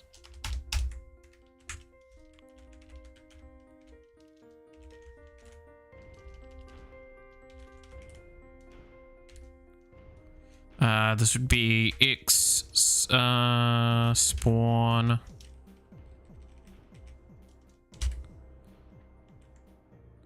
And this would be layer underscore Y spawn. So first of all, we need to go quickly plug these into the correct locations again. Cats, you need to learn how to like work together on sitting on my lap. This is very difficult. Cool, so that shouldn't change anything. However, this now should be player Y spawn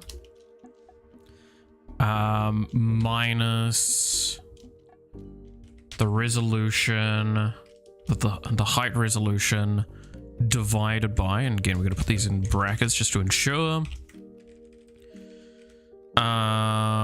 This is going to be some larger number, so I'm going to just put this as 10 for the moment. This may be not enough. X scale needs to be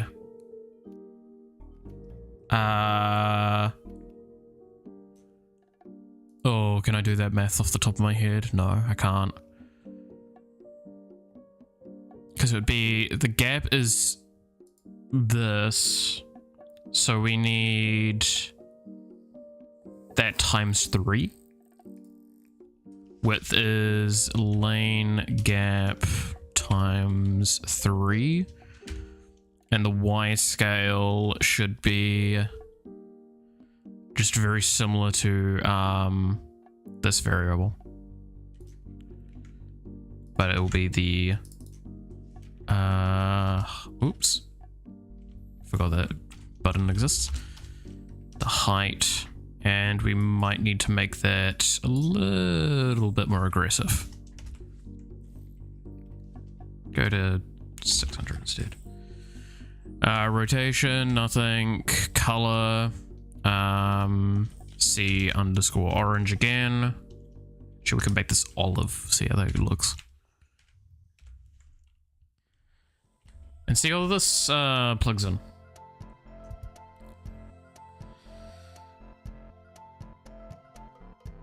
Now again, I could actually not be making these global variables because all of this is getting done in the controller technically. Slightly off, and it's far too high up. So we need this to probably be, we'll say 15 for now. And the X scale needs to just be a little bit more.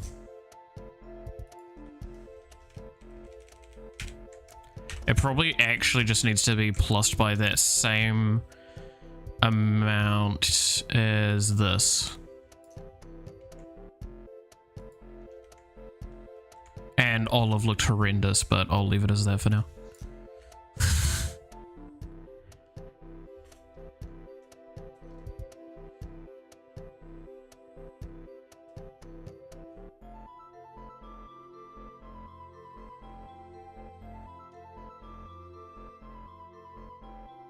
Oh, it's not enough still. I do think that's a slightly better. Oh, wait a minute.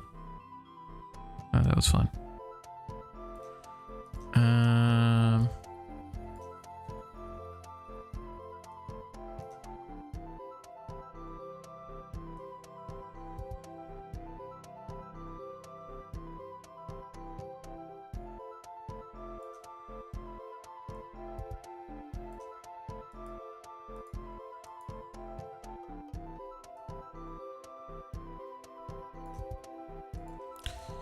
Just in case this isn't getting done correctly.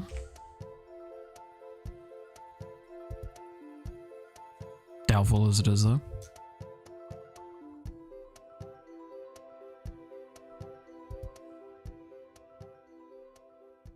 No, it's just off. Okay. Fucking... If I do that, it's gonna be way too much, right? Come on, finish. There we go. It's a lot of red and a lot of pink programming. Oh no, that was perfectly enough. Cool. So you might wonder what this line here is. We're going to use this. So we're actually going to need to use this value here.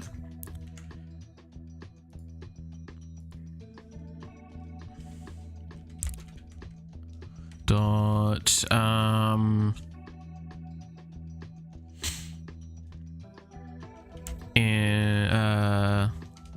lane end equals this.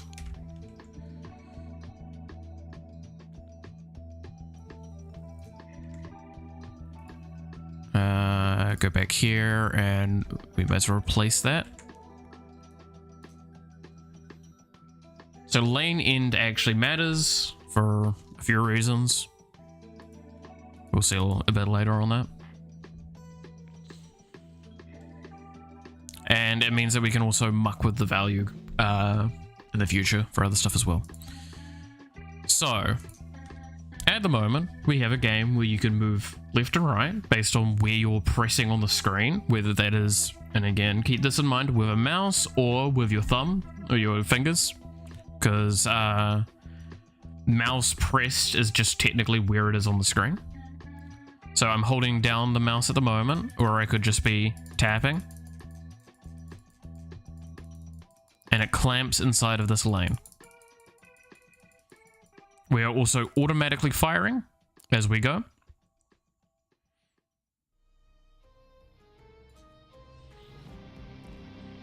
It's not too bad, right?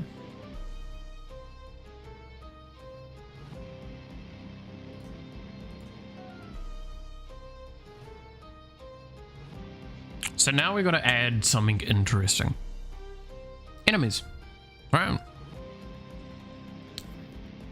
So now we've got to add some form of way of having not only enemies spawn, or something conflicting to spawn, but we need to actually have them do two things as well. Well, three things technically, but so we need the spawn, we need them to move with the movement of the game. We need them to die, and we need them to deal damage, or whatever the equivalency will be.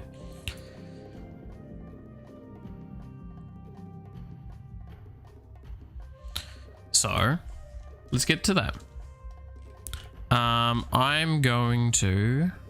I don't think lane's used any earlier than that, so I'm just going to actually yoink the lane value and put it here. So we can write above these player values.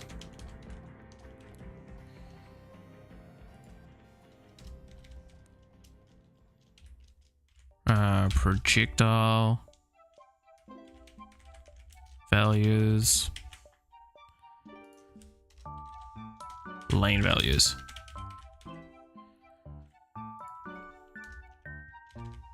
And then enemy values.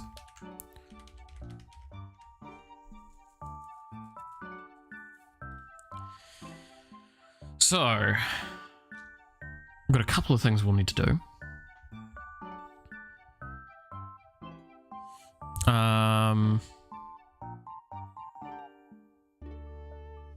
I'll leave those alone for the moment. There's one other larger scale value that I need, and I will call this a lane value.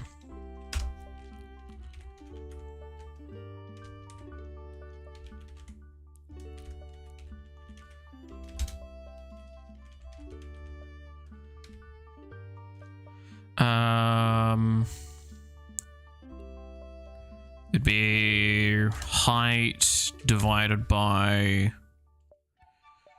we'll make it 300 for now. It's the important thing. So now we're going to have to write some script for how enemies are spawned. for some form of function stuff. So this begs a question: how? What are we going to do for that?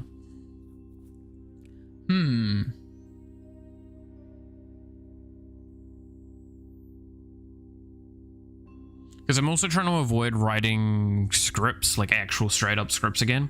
Because we see that a lot in United, is that I have lots and lots of scripts. I don't need to for the caliber of game that we're designing here. In fact, there's a really realistic chance if I push hard, we can get this game done today. But that's kind of going against the theming of what I want to do, which is going to be like 2 episodes of this. I want to do all of the baseline game today and then do all of the cleanup functionality and stuff over the next streams that we do of this. Work on it like that. So...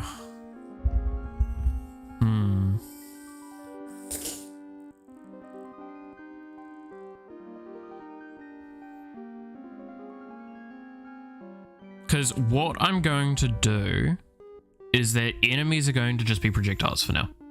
They're literally just going to be O projectile, but with the enemy owner tag on them. Because it's probably honestly just better. Realistically.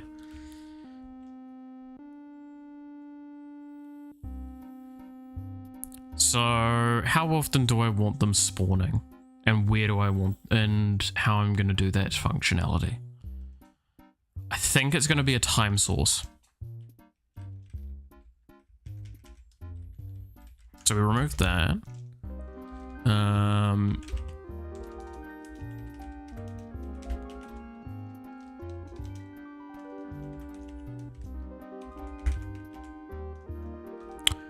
Why did I...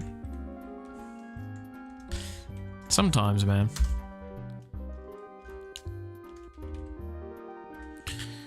Enemy spawn.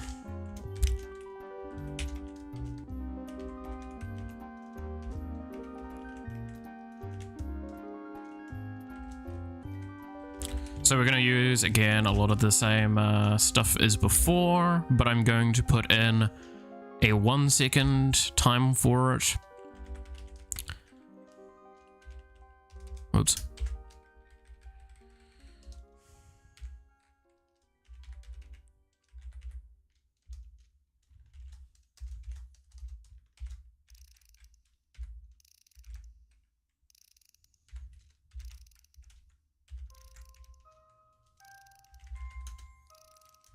So again, we're going to do the with instance create.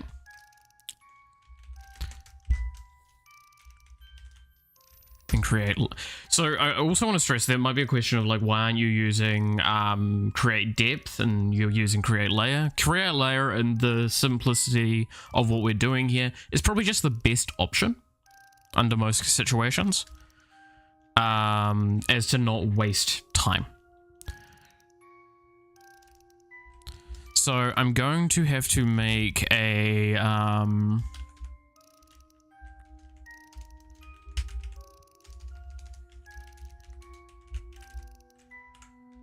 random enemy spawn. So we're going to make a var under XX equals irandom. For now, I'm going to do just an irandom range. I will probably do this very differently shortly. We'll probably use a enum for what I'm about to do to it. Actually, we can start doing the enum. Fuck it.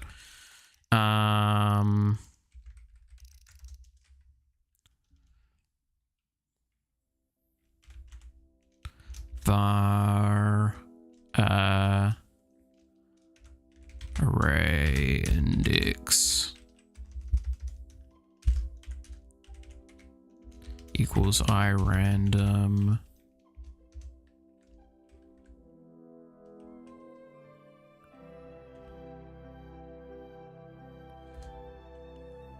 and we'll do it. No, we won't do an enum, we'll do an array. Yeah. Global dot enemy spawn points array. Oops, there we go.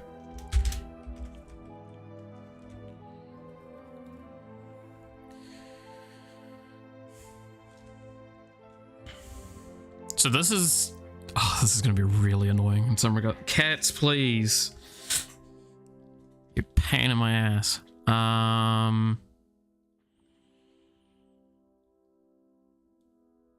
So...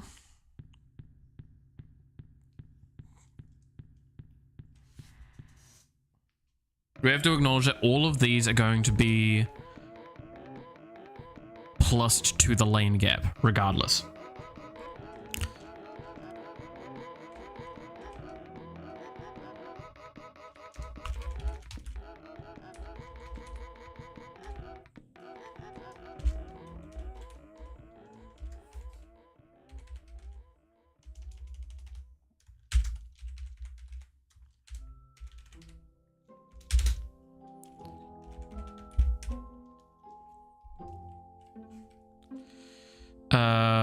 So...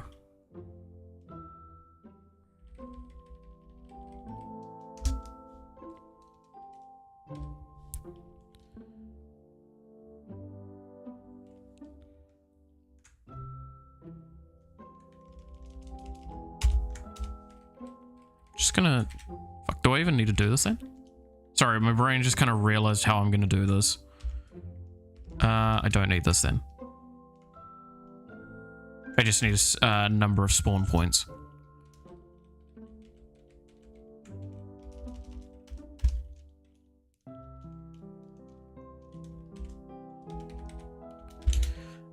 Which will just be...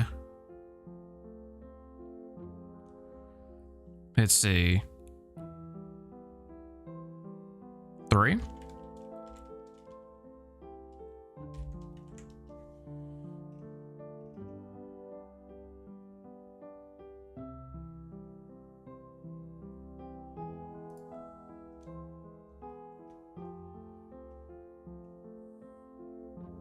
So actually 2? Oh no, I'll just do it 3 and then I'll minus 1 down there.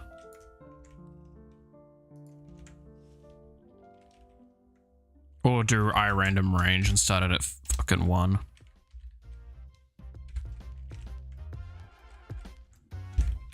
There we go.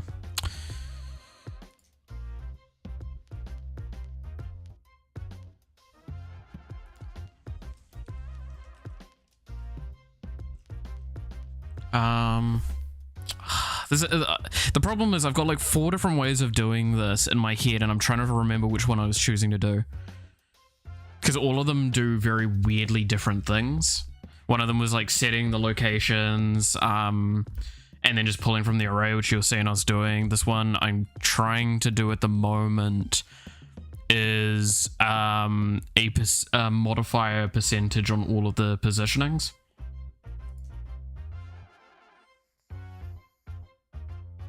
Because like, we could do a ternary operator, and it also would work for this.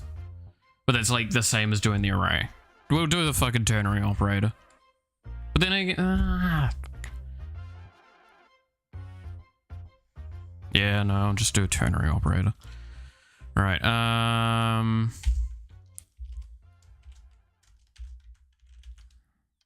so it's not even array index is the value. It's, spawn point.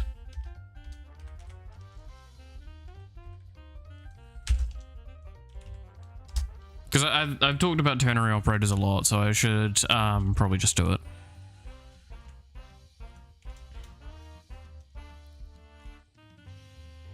So we want gap plus... it'd be half of gap.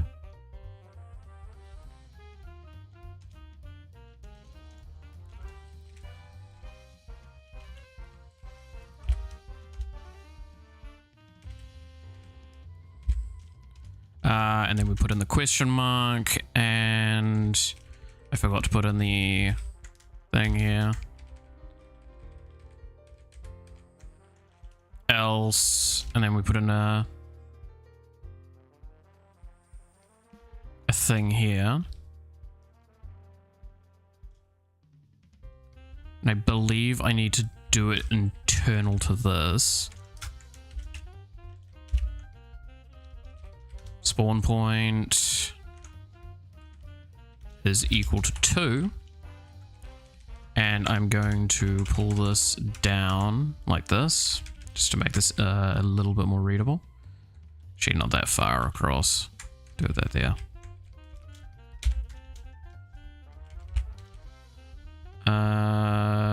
Just gap again.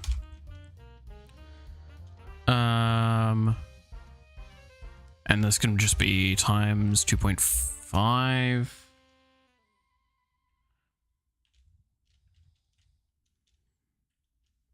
Question mark. Return. Return.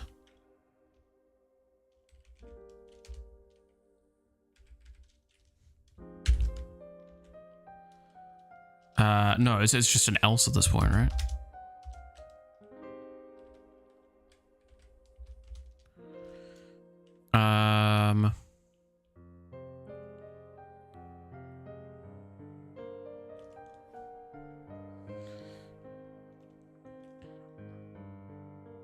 And it would just be the same as this. However, this needs to be in brackets. Times 3.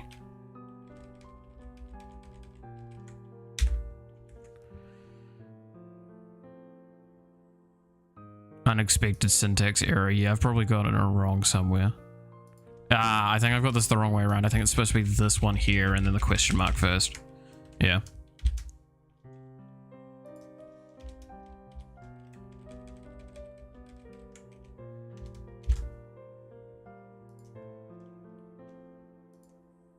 Yep.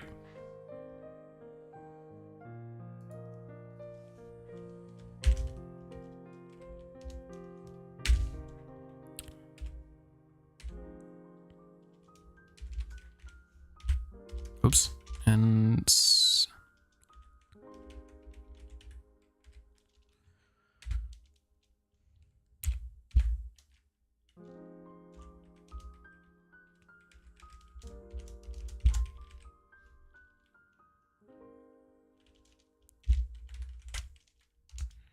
owner equals owner dot enemy, because we need to make sure we set that. I don't think there's anything else we're gonna set at that stage.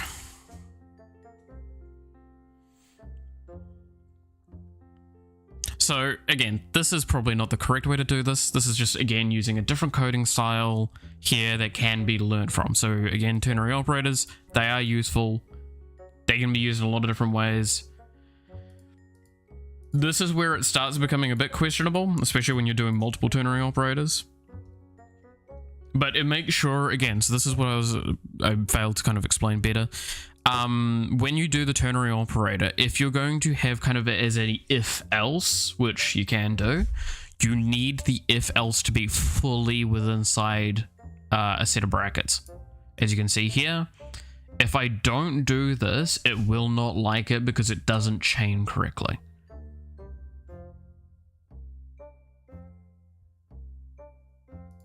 And GameMaker specifically, and I'm pretty sure most coding languages will blow up at you for syntax error. If I remove this, I think it's going to tell me it's wrong. Or it might not. Interesting. It may work, for all I know, but this is probably just best practice to do anyway.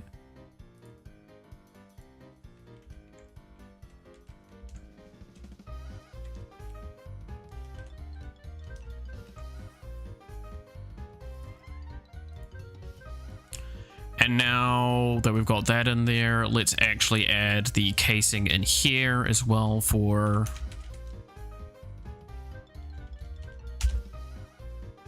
the projectiles.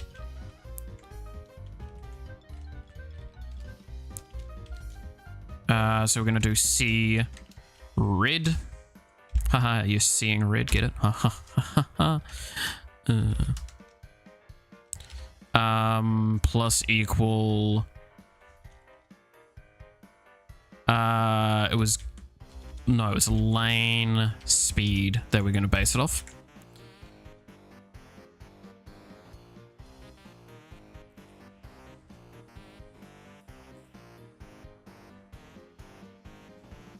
And then in this one, we're also going to have to make an additional casing for the Y position. Is Y is greater than... oh, what is it? Is it lane end? Yeah, lane end. And then this is where we would deal damage. However, for now, we're going to then instance destroy.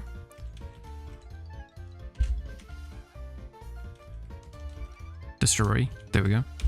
Instant destroy these nuts. Haha.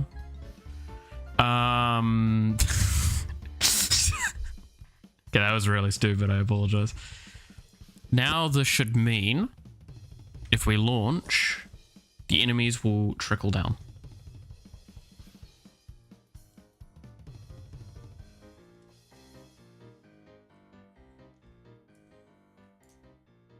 They do not. Good on me.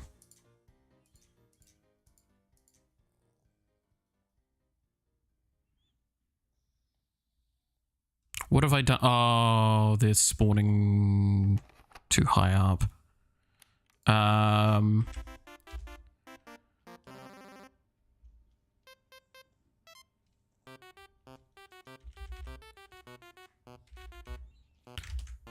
Let's get resolution height and then divide this by like fucking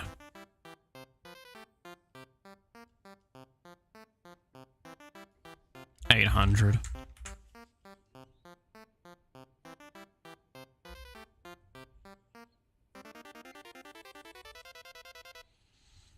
Should mean that it works out fine, right?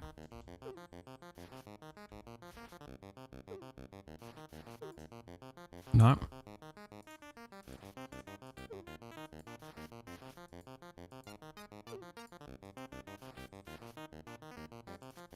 That is correct spelling. Ah.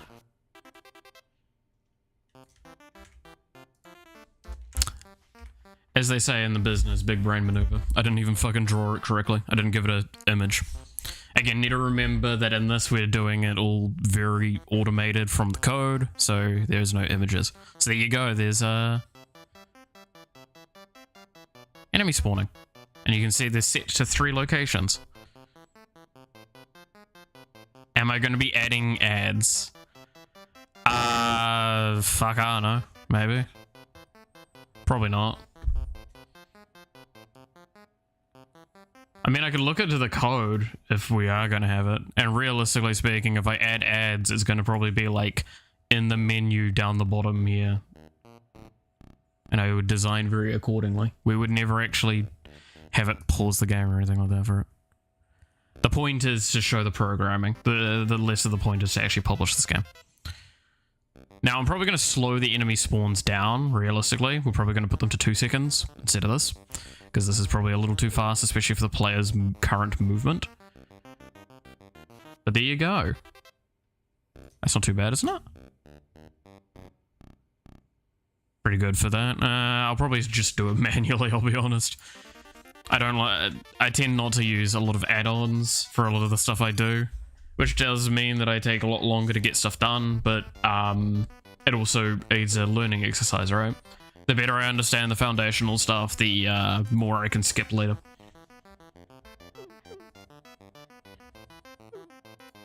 But again, it's a very low-end priority in my eyes. If I was to do that, that's going to probably be like the last few things we do.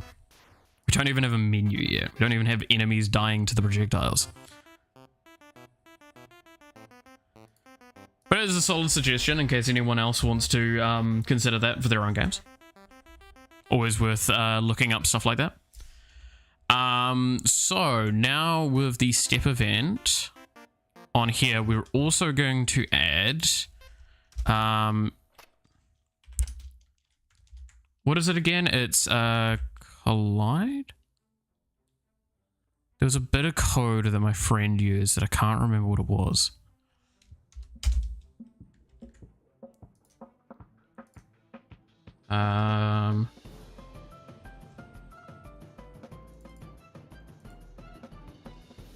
Is it in here?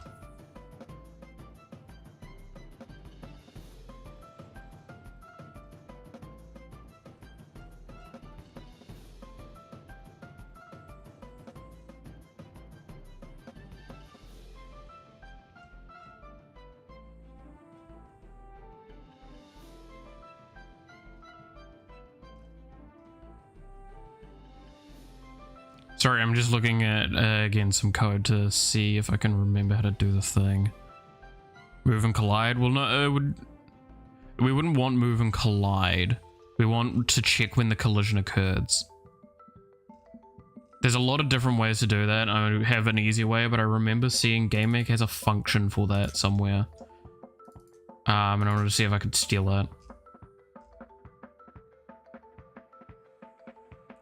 Because I know my friend made a function for it and I could steal that. Point is, the simple thing is,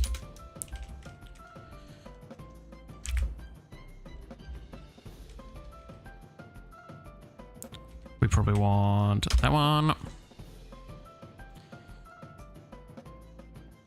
And then X is, I'll just self x. Actually, no, I don't even need to write that. What the fuck am I on about?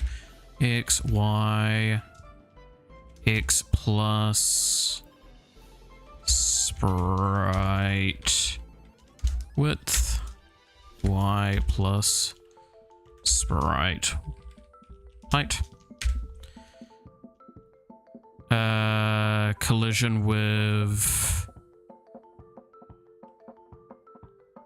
projectile.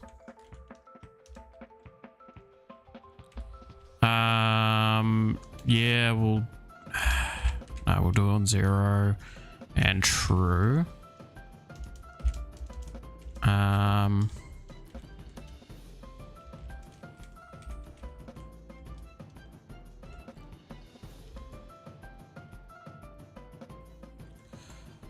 I don't have the thing, right? Does this doesn't return the thing? I don't believe. This just returns Boolean. No, it does return the object instance. Okay.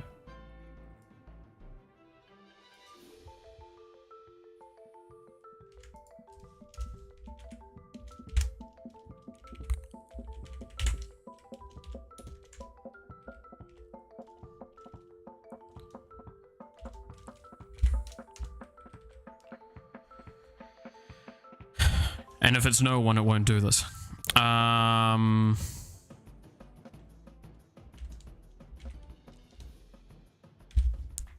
Dot owner is equal to. This is an if statement, by the way. Owner dot player.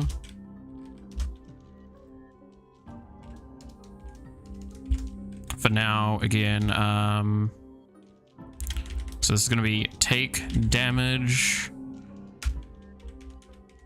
but we're just going to have it as instance destroy for now.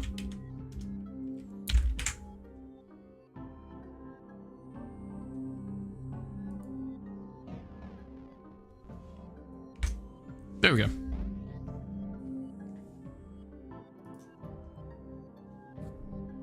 That should work correctly.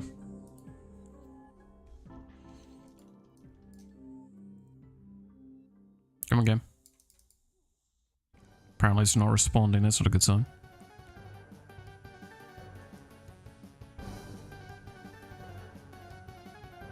There we go. Yeah, I probably need to do something about that because that's just not good enough. I know about the DS list stuff. We don't need the DS list here.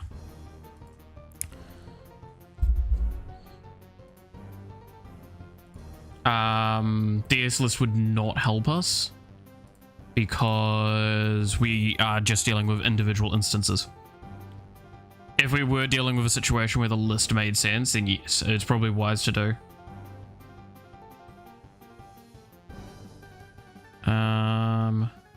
Yeah, no, that is on files, and guess the collision mesh is just horrendous. Probably give it a bit of a bit of space around it.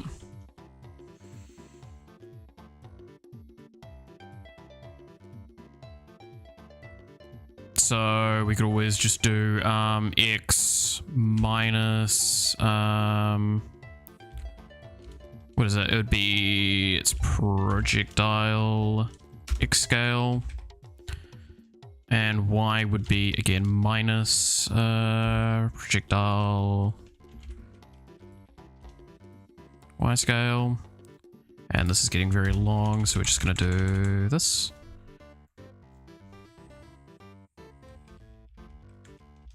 I'm just gonna, it's basically, so what I'm doing here is just doubling the space, basically.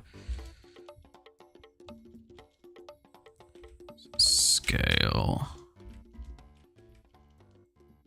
Because I think that should be enough, because we are talking about really tiny objects. Y scale.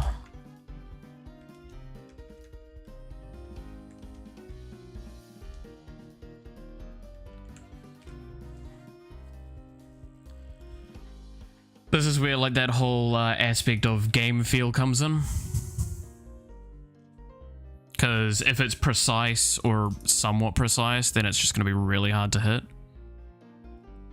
And sure, that's slightly terrible margin of error there. You can see that's pretty aggressive. But it's like, now it's actually not too hard to hit, which is kind of what we want. We'll probably make the enemies larger anyway, realistically. Because this is probably way too small for an enemy. They're currently the same size as the projectiles themselves. Cool, so we've proven that. So now we've got that, so we have it so when they would get to the line that you're supposed to be defending, they would deal damage. Well, they destroy themselves for now, but they would deal damage. Let's try and not shoot one and see it get to the line, and you'll see it go a little bit past and pop. It's gone. Pop, pop. But we also can destroy them before they get there. Now, for now, it's super easy because we have, what, 4 times as many projectiles as enemies? Is it 2 or is it 4? They spawn every 2 seconds. Yeah, it's 4 times as many projectiles as enemies. So, super easy. There's easy ways to change this though.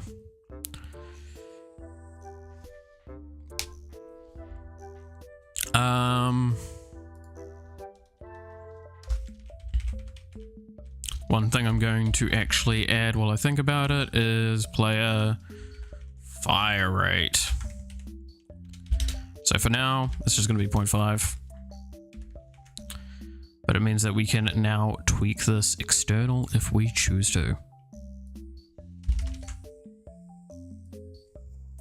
And then with enemies, we'll also add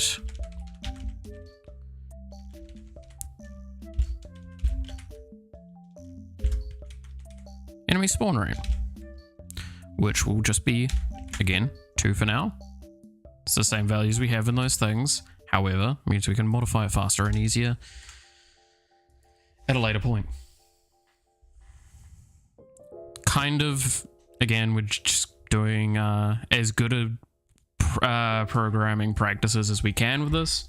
Just to, again, prove how it kind of should be done. I don't know. Not only does everyone do it differently, everyone's got different standards that they have. I have very specific standards that have been from my past, as well as drilled into me while I'm doing the current degree I'm doing on software engineering, as well as just general learned practices over the last like 2 years while really working on game development. So with this being the case, now we can just add, there's a couple of things we can actually add, right? So the first thing I can think of is score. Score is a big one because you obviously want a reason to play. So there is just a inbuilt score variable that we can use. It's basically just a global variable that is inherent, and it is just literally called score.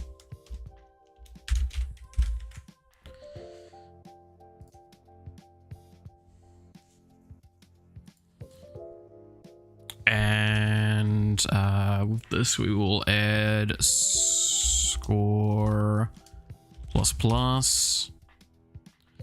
And then this is when we actually create a different kind of draw event, the draw GUI event.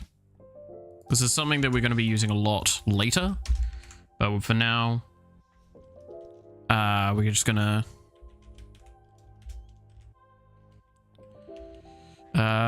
draw text. We'll just do very basic draw text. I'm not going to get too fancy with the text in this game.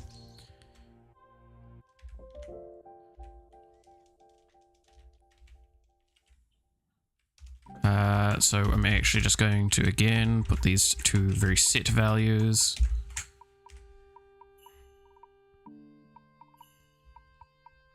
Now, we're working with the GUI. The reason why we're doing this in the GUI and not in the draw event is because this means that it is guaranteed above everything else. Now, yeah, that's a good point. Text, it would be... What is it again, the variable for it? It's text, it'd be set.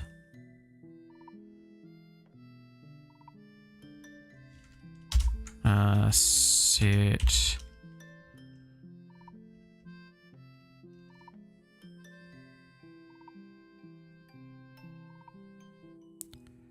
Draw set, fuck, what was the thing for it again? Actually blanking. Gotta love it.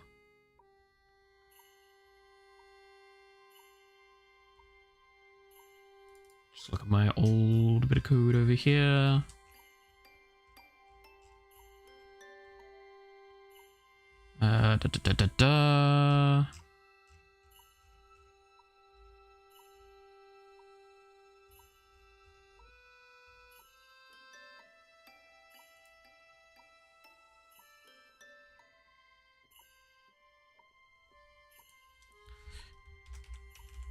Text draw, find all, so I can find the bloody function. No, I don't want to go to some random of it. Here we go.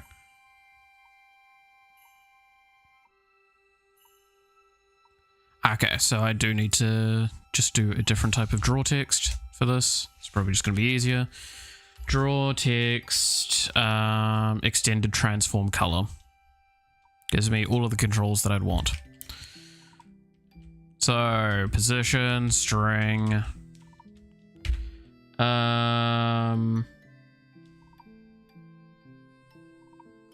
Separation.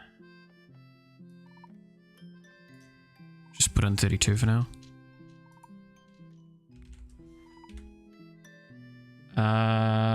W width. Fucking just rock that as a massive number for the moment to get things going. X scale. This is the size stuff that we want, so we're going to boof this up to 10 for now. This is going to make the text insane. This is angle. This is color, so this should just be C white. C white. C white and C white. And then the alpha, just full alpha. Now that should be correct. Also, catch you later, Roger.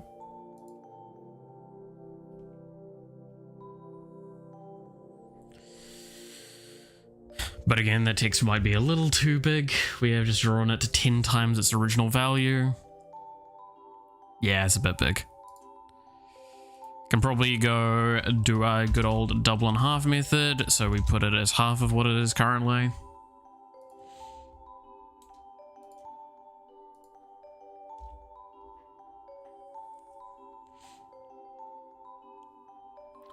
To be fair as well, they're long term, what we would probably want to do is actually create a font thing in here so we can actually scale it prematurely. So you can see when we kill an enemy, we get points.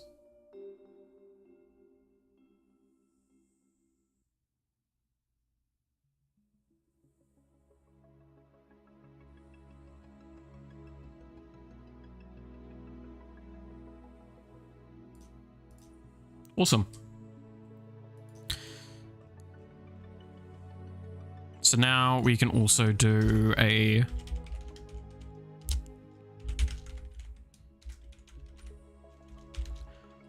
let's give the player 5 health.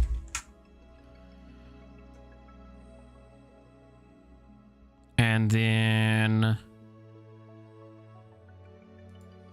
so this is one where this also probably needs to be set here.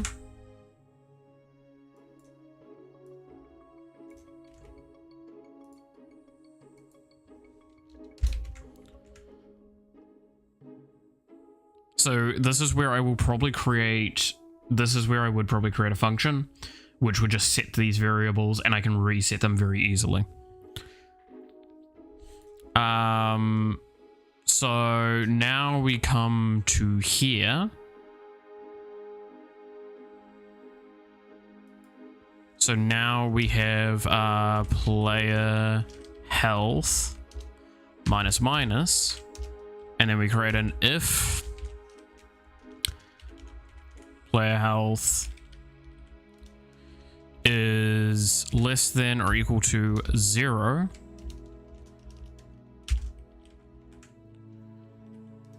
Room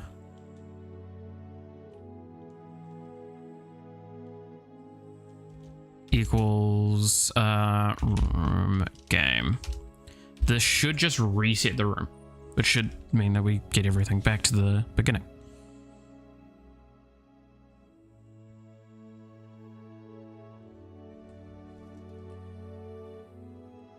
Now, there is one issue here, and I'm wondering if it's going to be very obvious.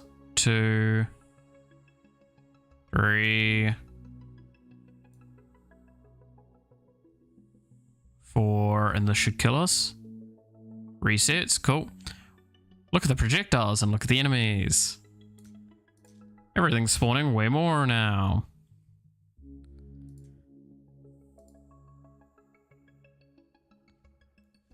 That's a problem.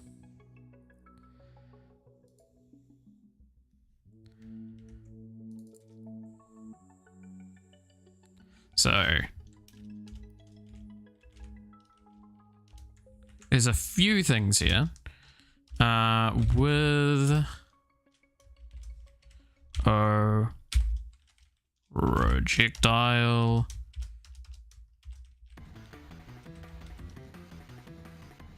We do instance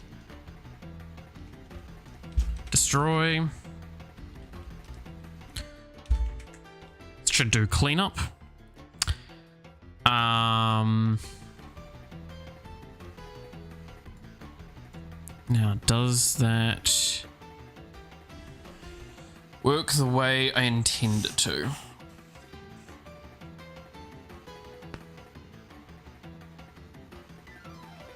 This is when I should probably also add in another way of dealing damage to the player and making it a bit clearer. We can also just remove the value Or change the value.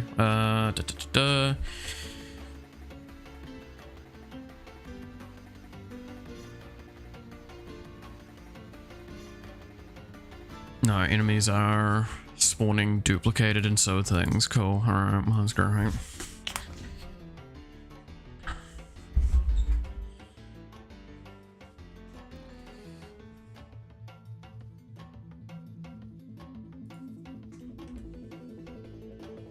Is this not doing what I think it is? So I believe it stops and you can start it again if you want.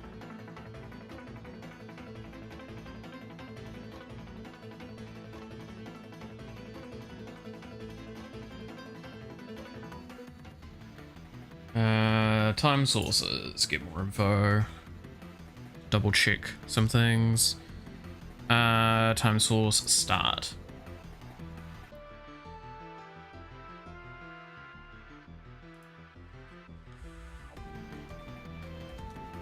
So I've got 2 that I'm gonna mark with.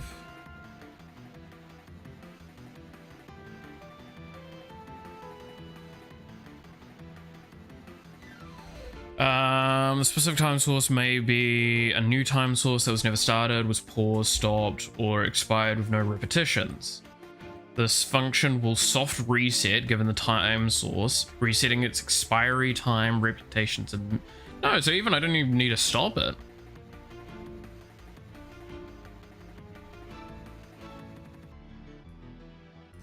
Or I shouldn't have to. Oh, you know what? Far out it is. There we go. Persistent.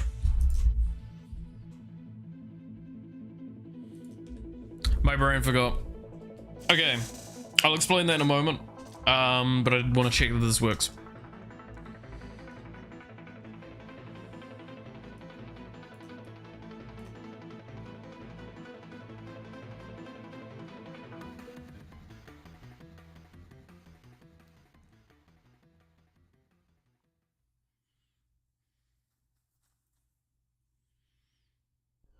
So we'll reset in a sec. I think it's the next one will reset us.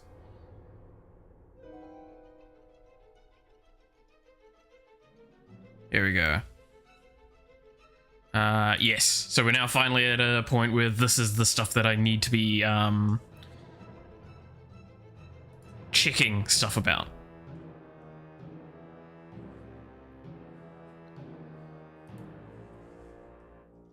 Haha, I'm liking this. Alright, so this one's actually relatively easy because I just need to create an if statement around this. If player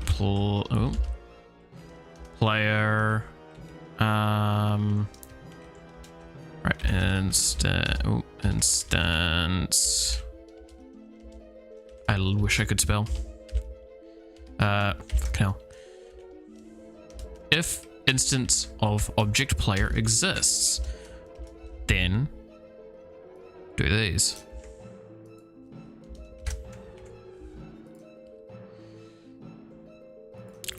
Projectile movement. This should actually be fine. That should be fine. That should be everything that actually matters.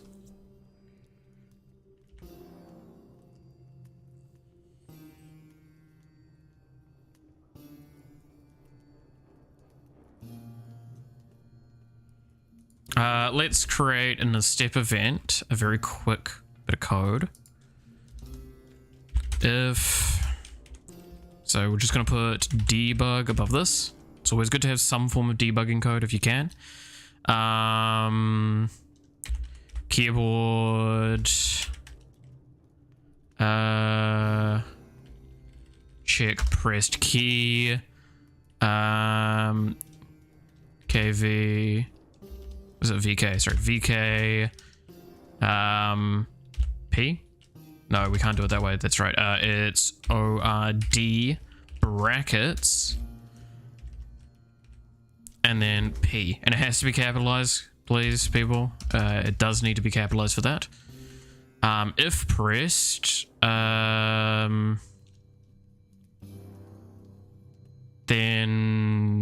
fucking room equals RM game, because that's going to be just our reset tool for a moment.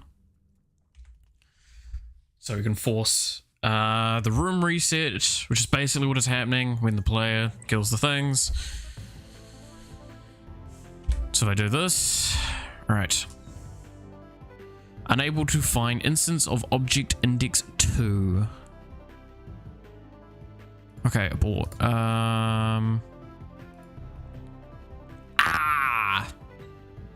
That's where I've forgotten to do that.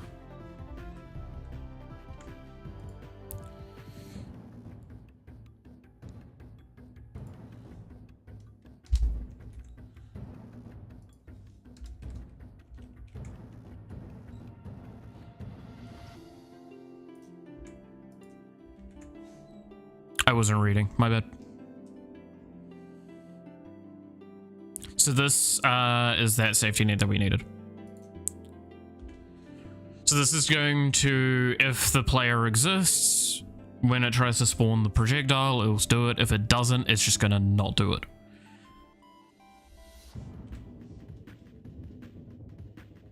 Interesting that it's not spawning the player again. I know why, and it's because we're doing this in the create event, not in the room start event, which is where we should actually be doing this.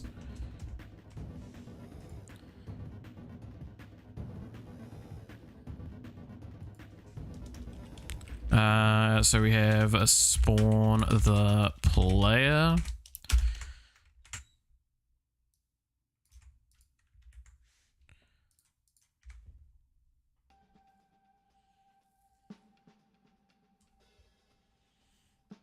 I probably don't need this O projectile thing, but we'll fucking leave it for the moment. Because, okay, to explain what is happening with the room changing and why this needed to be set as persistent and why there was issues. Persistent objects stay, do not be reset or anything like that between rooms. So when I do the reset there, what's happening is it's not creating a second controller, it's using the same controller that was made in the first time the room existed.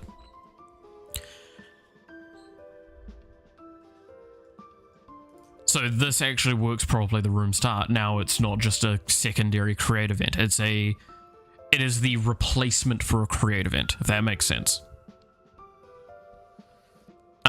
So when we have a persistent, this is what becomes basically a pseudo create event when the room starts. Other things is because when you change room, everything is deleted and then it moves to the next room. The objects, all of that sort of stuff. So what was happening was this stuff wasn't being set up correctly. The player was being left behind in the previous room, so it would break. If before we set the thing so this was persistent, what would happen is that the controller would die, or would be deleted, go out of space, but the time sources were not stopped. Because the time sources it's stopping here are the time sources from its current controller, not the controller that was deleted. Because they're not globals, they're only within this object, they're only held here in its memory. And while it's got the same name in programming, if you've ever actually looked at underhood stuff, these names mean nothing. These names are for readability. So I could name everything just 1, 2, 3, 4, 5, go through every number ever and name it that way. And it would be no different in the terms of programming versus if I name it this way, because when the compiler runs, what it does is it basically converts it to its own list. Its own 0, 1, 2, 3 and all that sort of stuff. So it knows what it is. I know I'm explaining something that it's like, well, didn't you just fuck it up a moment ago? Like, I know this stuff well enough. I just sometimes make mistakes. We all do. Give me a break, please. So there you go. Now, there's some of these variables that will, again, want to probably change when the room changes. We will make a function script for that, setting them up or resetting them. So when the room starts, we don't have to do like these, all of this. I mean, in fact, we could have all of this not as a thing. We can just have it as a function itself, and it will reset as it needs. But there we go. So we now can reset the level, and it'll be fine. I'm going to leave this alone because I'm not going to press P all that often. So it'll be fine. I'm going to also change this. So we have player health. I also just realized I've written that weirdly comparative to the rest of the naming schemes.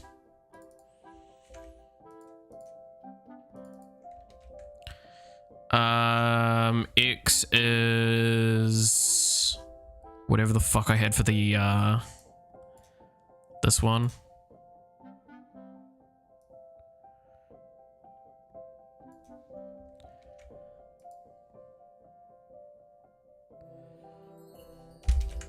And Y is lane end.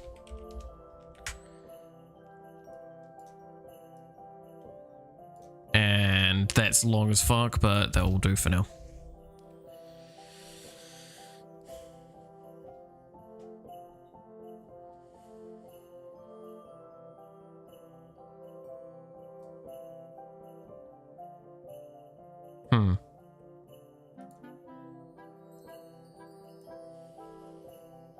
Interesting. I know why. Fuck.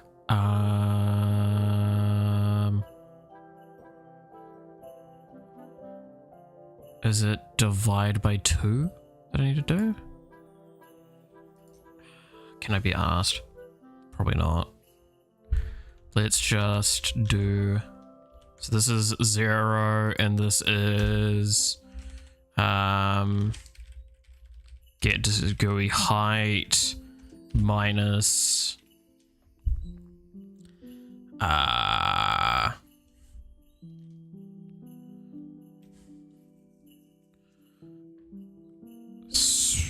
string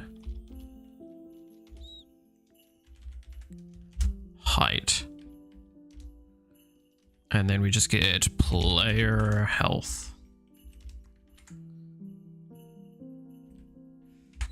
So this should now turn at the bottom left and just slightly above the bottom.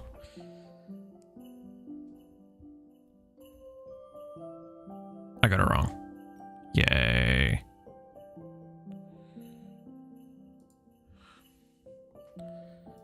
I think I need to turn this into a string to do this correctly. String.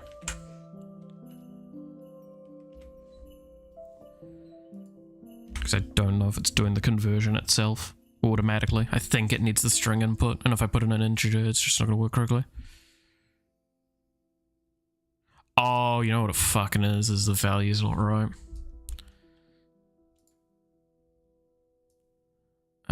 Because we're timesing by 5.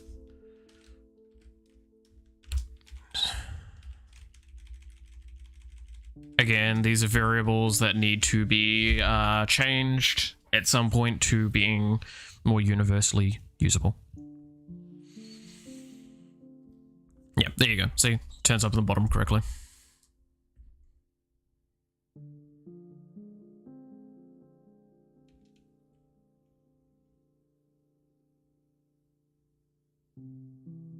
They're not updating though. Ah, that's because I've changed the thing, and the step event that would be trying to change the player health doesn't have a thing that actually affects it. Cool, there we go.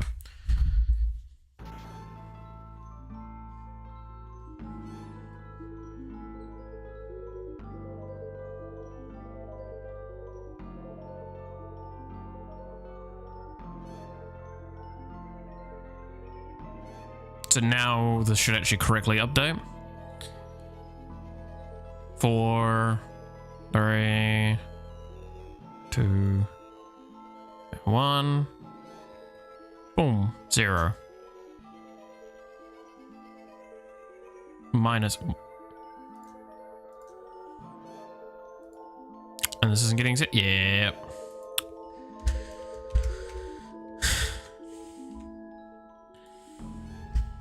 Need to remember that it needs to reset.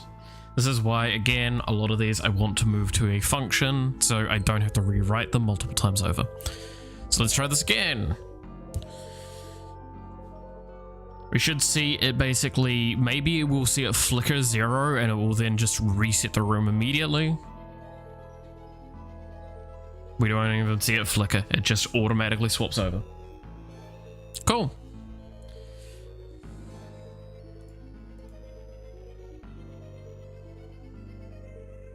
Isn't that kind of cool though?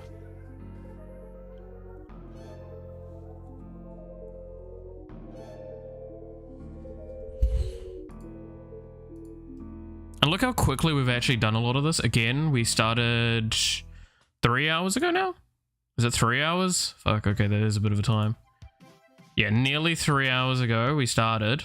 However,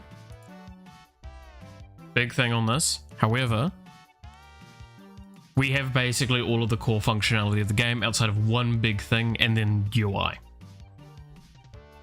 Visually speaking, this game is unimpressive. That's going to be how it is. Again, we're not trying to go for a visual spectacle. I'm not an artist first. I'm a programmer first and an artist somewhere down the list. I don't know, probably in the like late 50s of what I'm capable of. I used to be a lot better at art, but you know, that's how it goes.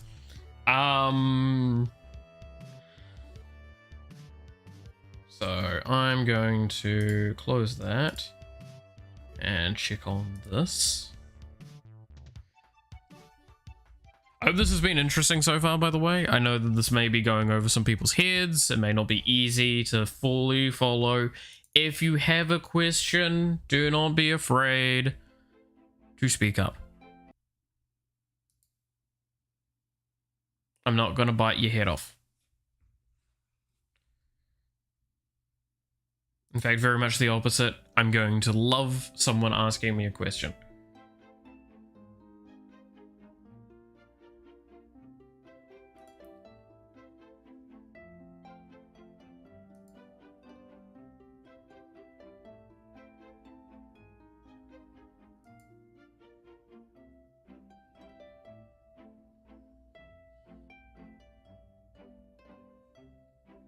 Because it gives me opportunities to like talk about interesting aspects of this, like why I've decided to do something. When you sit there and go like, oh, why do that? It seems stupid. It's like, well, maybe it is, and if it is, tell me why.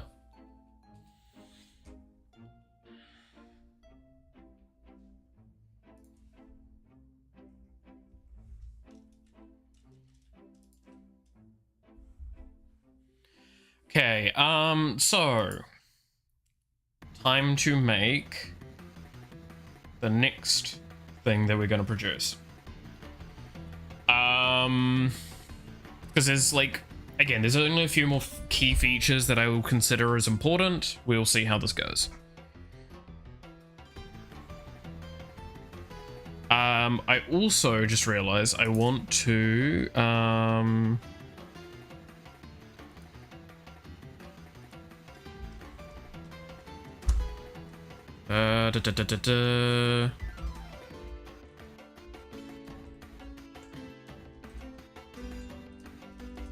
Can I can't remember. Can you do multiple? No.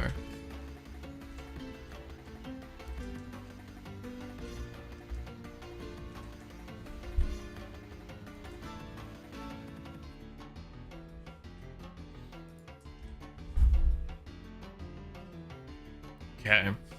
So, okay, this is a change that's going to go towards what we're going to be doing next. If the game wants to work. Just having a moment. Okay, so that was a lag thing. That's actually a very interesting point to kind of make. But yeah, so the projectile gets used up when it kills something now.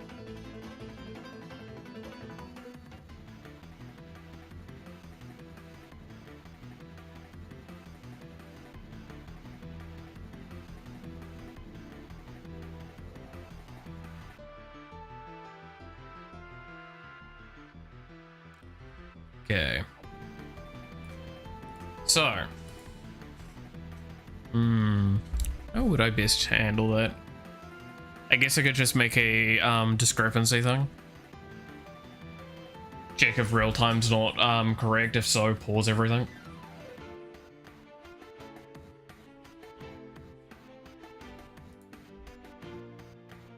We'll see. We'll do something about it at some point. I might need to look up some stuff about that because I can't remember how to do it in Game Maker. I can do it in fucking C++, but that doesn't fully transfer to this.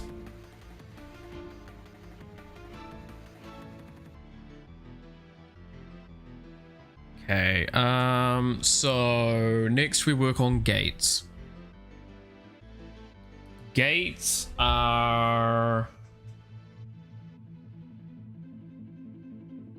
going to be... Could we just cheat and make them projectiles? Yeah, we could.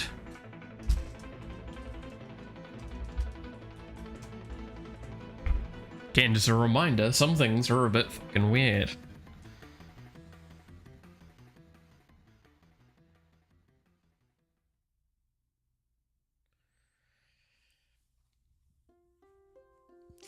Oh.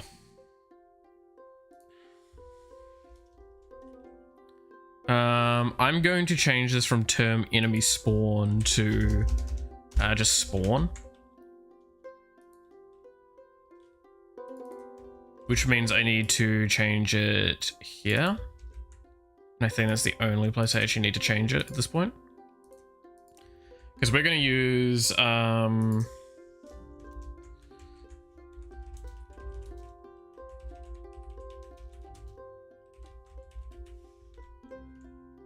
do that.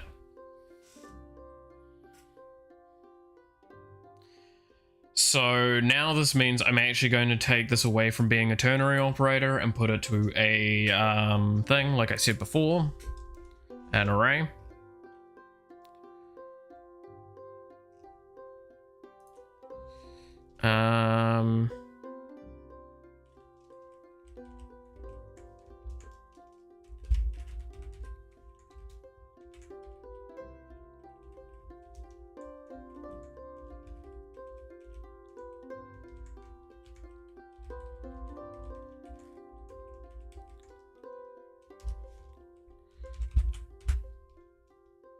Whoops. Global dot spawn array equals, and then we take these.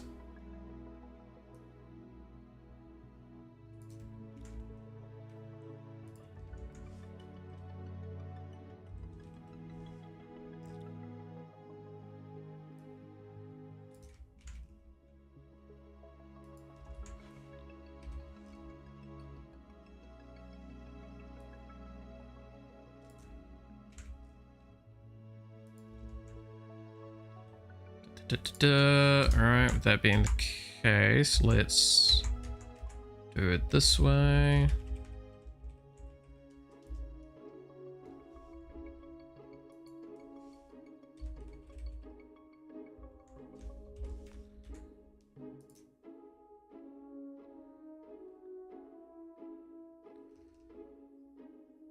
Okay.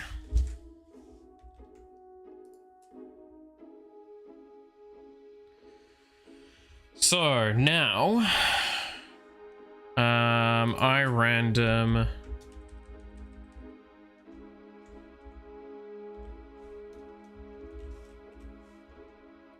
array length spawn array -1.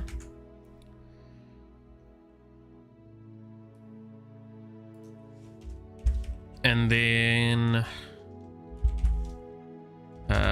spawn array index I, no, it's not I, it's spawn point. So that should be no different now. However, we're going to do so we're going to do var underscore spawn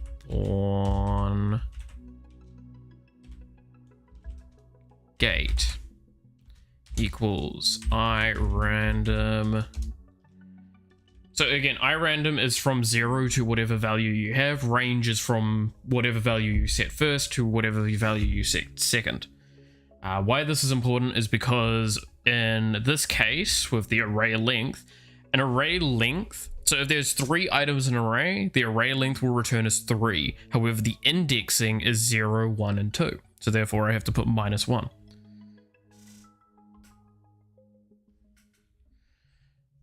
For the length at which it will allow for the random, because otherwise this will random into 0, 1, 2, and 3. Whereas this will instead random into 0, 1, and 2. Hopefully that makes more sense. Programming is confusing, and until you get to the concept of in most languages, I'm looking at a few off the top of my head that is fucking goddamn it. The first index is almost always 0. So if there's a programming joke, which is, what is it? It's I'll meet you at the first table, and one person is sitting at table 1 and the other person's sitting at table 0. So which one's the first table? It's table 0. For programmers anyway. irandom, I'm going to give this a weighting of every 3 spawns I kind of want it to occur.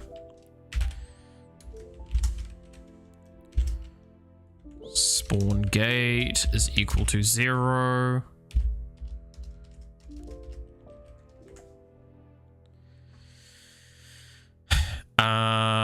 So now I'm going to do a really weird thing where XX is going to equal how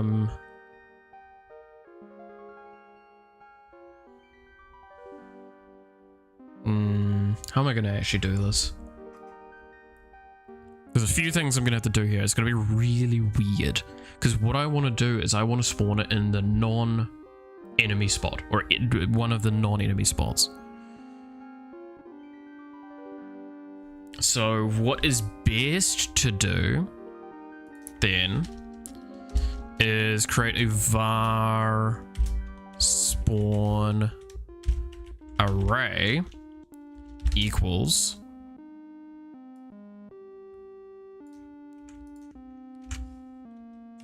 the spawn array, and then we do that,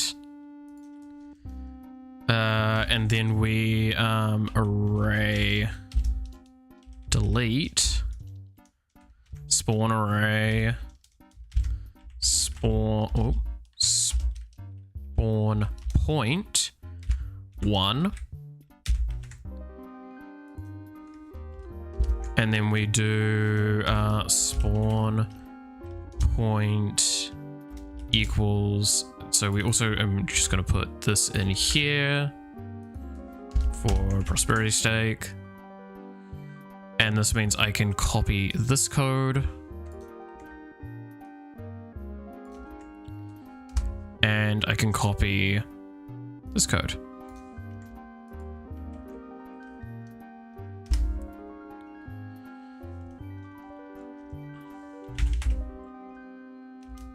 And then we can do instance create layer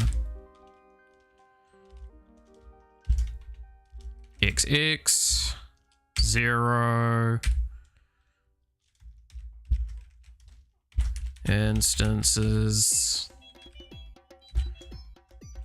projectile.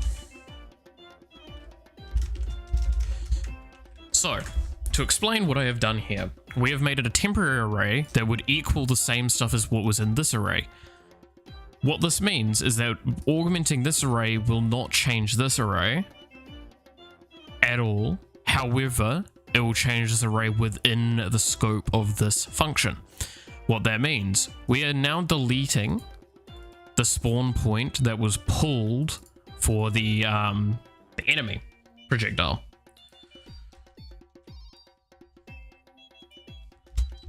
Right?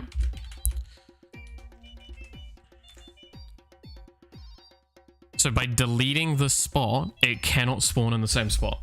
And it will random out of the options the next best spot. Well, the next spot for it. If it randoms into being allowed to be created, because that's the other thing that needs to be considered. So, owner is going to equal owner, and we added the new one, gate. The sprite index is going to be SP pixel. And there's going to be a bunch of other stuff we're going to do with this. So, image scale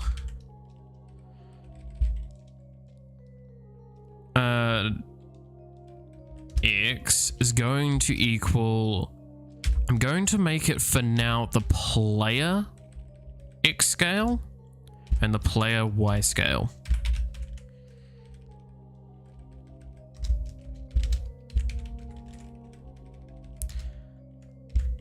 This makes them a lot bigger, a lot easier to see.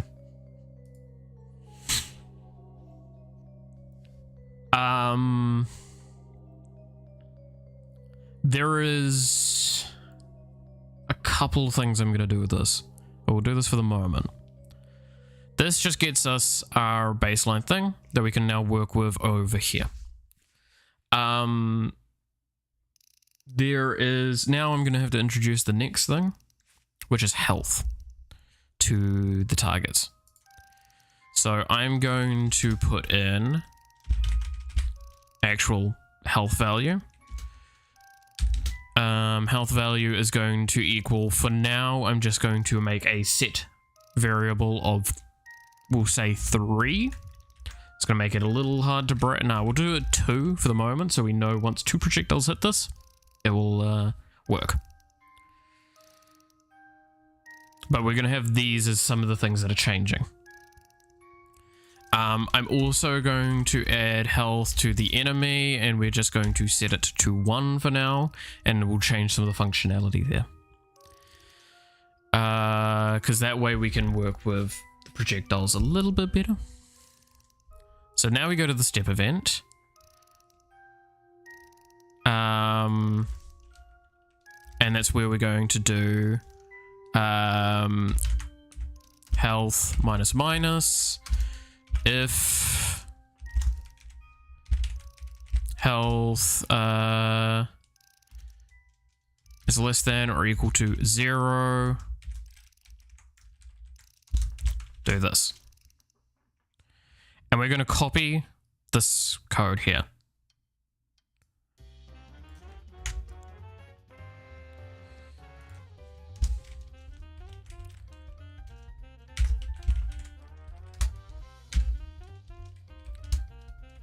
So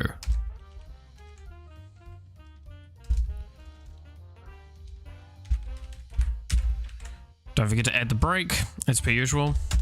Break's important. So now we have the same stuff as this, and it's also giving us the same buffer as before. So it's not actually a big buffer, it's just the projectile's size and buffer. And none of this should have to change. Except for score. Because we're not going to have this modify your score at this point. Or we might, but there's going to be some different stuff for it. We're going to have to create some functionality. This is when I might have to make a script, and that will just make things far easier. And it will be a script full of scripts, basically. That's going to be the main way of doing it. It's going to be great.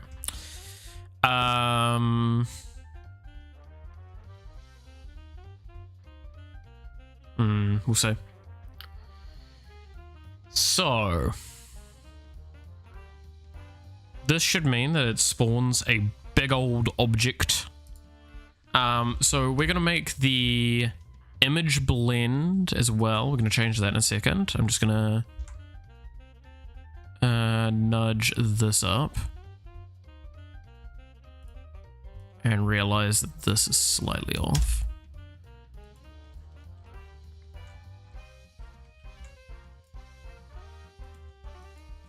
So we're going to do the image blend equals C aqua, fuck it, yeah, sure. And then via the same plus equal, it's lane speed we need, I believe, to have it equal out is the same as a thing.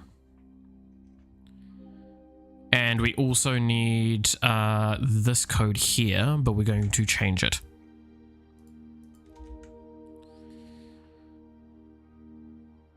It's because we don't need any of this.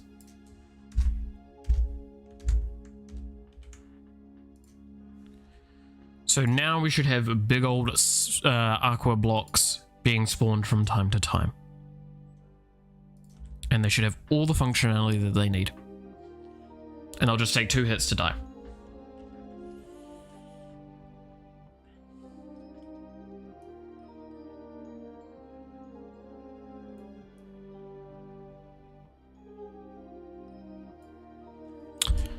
Here we go.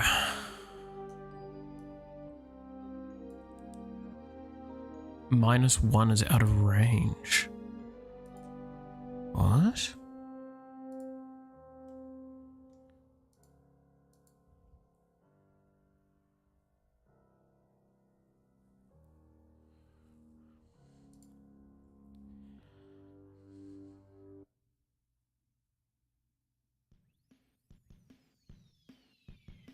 What?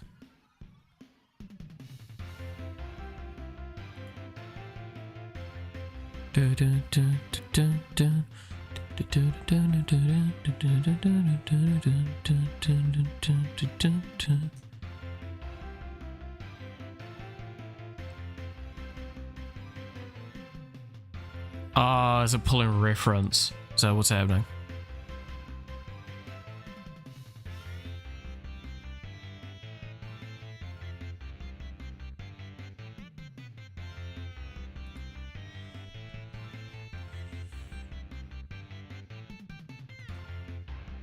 Have I done this wrong?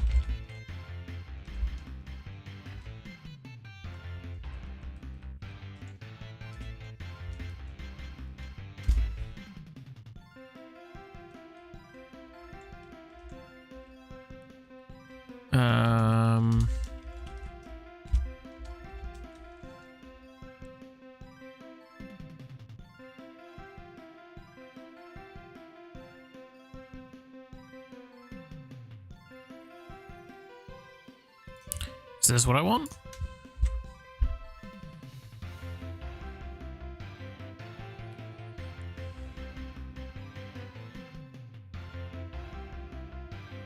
No, that's return boolean, right? Yeah. They equal the same. That's not what I want.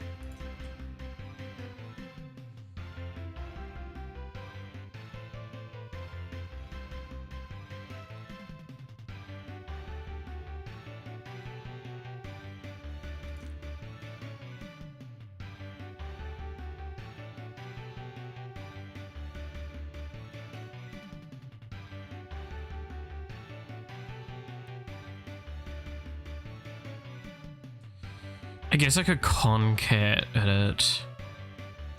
I don't know if I really like that being the way I do.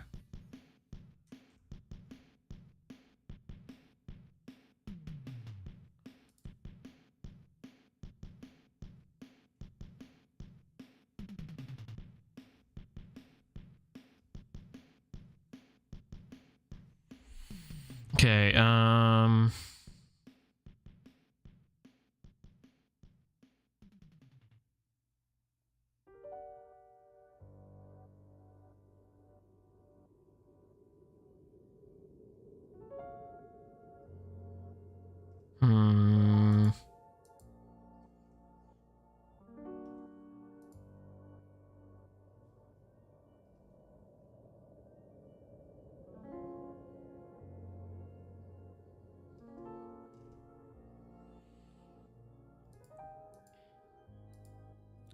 Come on, I'm trying to find the variable stuff that I want.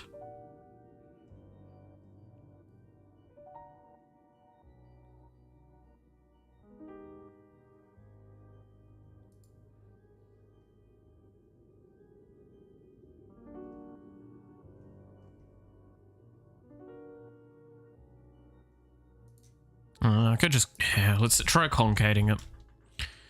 Array, oops, array concat, spawn array, oops.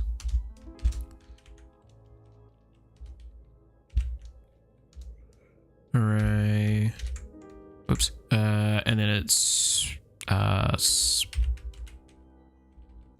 that. Does that work? We'll find out very quickly. It's after 3 things spawn. It'll crash. If this doesn't work.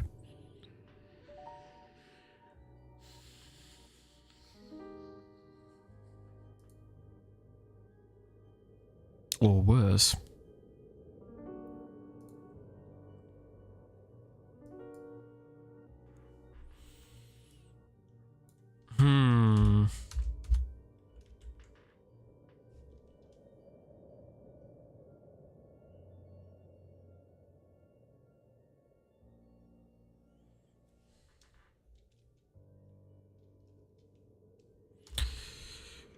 Alright, this is the last ditch effort that I didn't want to do, but fuck, it works.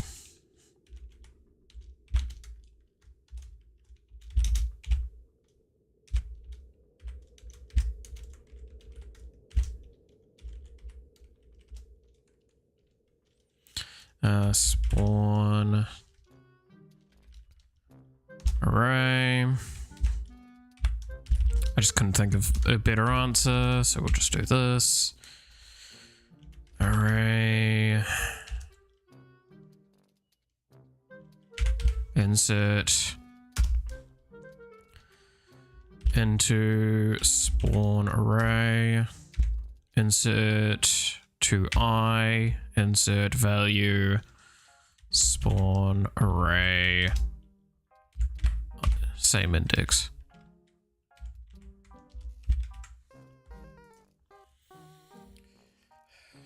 Okay, I swear to God, if this doesn't work, I'm gonna be upset. This should work. Oh, I don't see how this doesn't.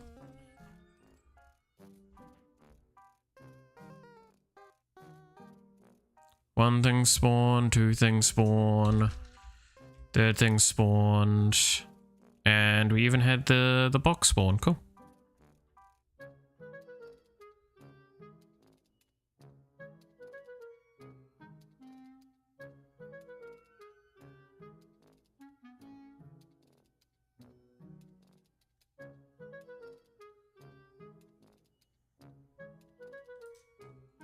Alright. Where the basics going. We're gonna probably change some of the spawn stuff here. To be spawn point. And we'll do this to the other one as well. So minus. And it will be the X scale, so X scale of the player divided by 2. And then with this one, it's going to be the X scale for projectile divided by 2. To get the positioning make a little bit more sense.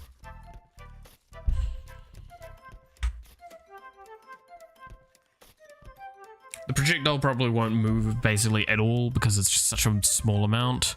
However, this will affect the wall the most.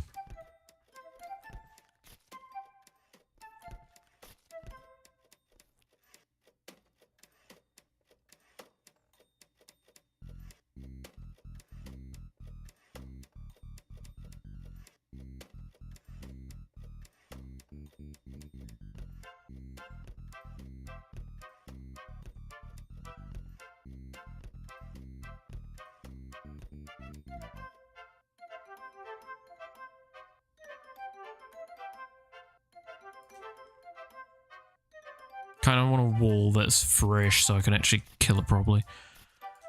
1. No, it seems to be dying on the first. I thought I set its health to 2.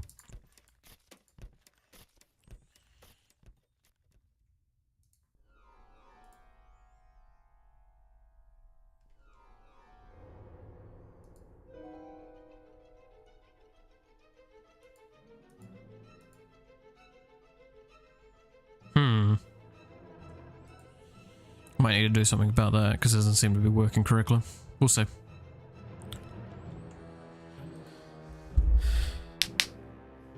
Yeah.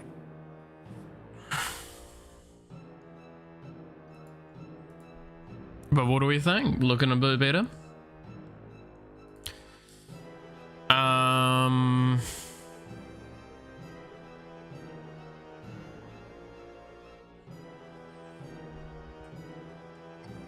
So, this now begs the question, what is the gates for?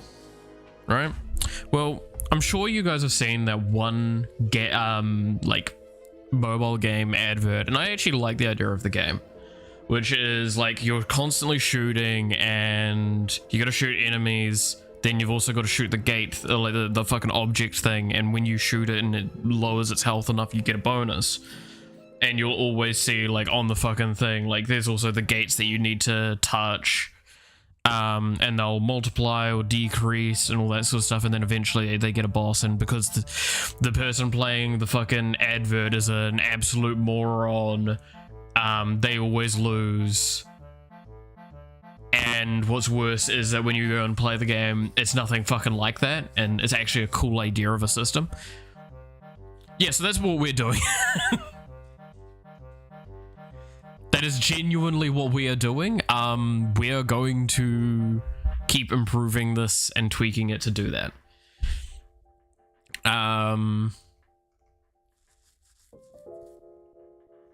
That is the idea.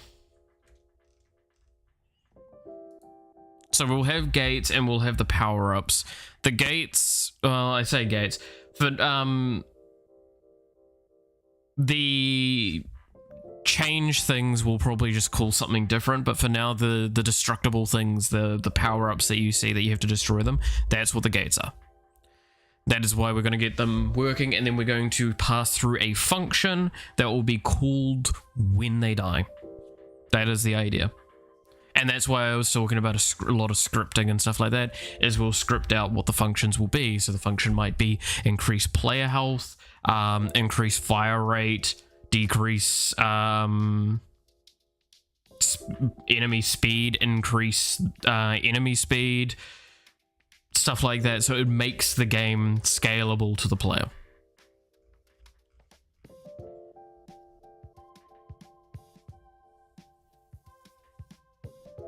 And it gives it a lot more interesting gameplay loop. But we've got that basically in for now. Now there's obviously one weakness of it, and that's what we do in the draw event. So what I would do is we're going to do if instance, oops, instance, oh, fucking hell, instance exists O projectile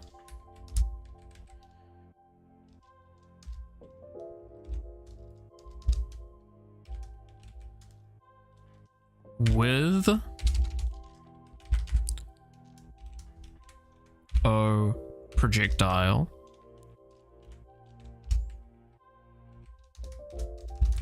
the first thing we check, and this is where all of this will come from, if owner is equal to owner gate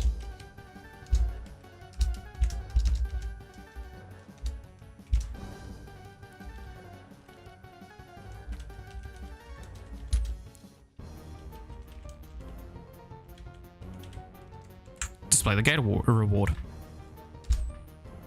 This is how we're going to tell you what is in the game.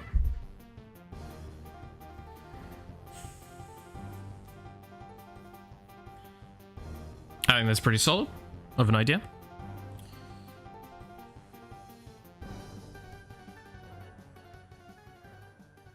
Now, you might ask, why am I not doing it in the GUI? Because the GUI is actually going to be really hard to do the stuff out for that.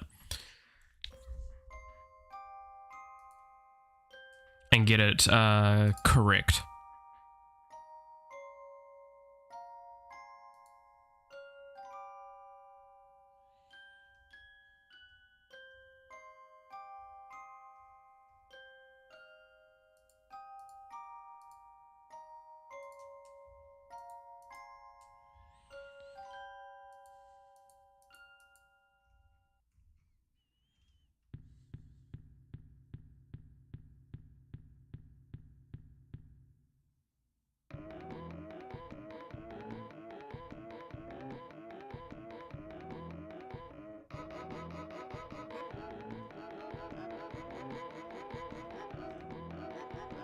Alright, sorry, my brain was kind of not there for a moment. So let's might as well start with the script now. Right, create, that's not what I wanted, fuck. Delete sequence, create script, and we're going to call this, gate underscore rewards. Now, there's a function here that comes inherently. I'm getting rid of this. We're just going to have all of them here. Actually, no. Fuck, I hate this. It is probably best to just do it this way. And I press F12 again. Alright. Oh. So, gate rewards, we're going to... Yeah, so we'll do it that way. Fuck, I hate this. Var underscore array equals empty, and then array push array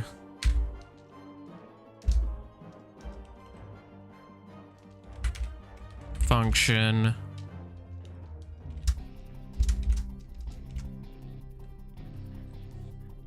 and that is what the full thing's going to be.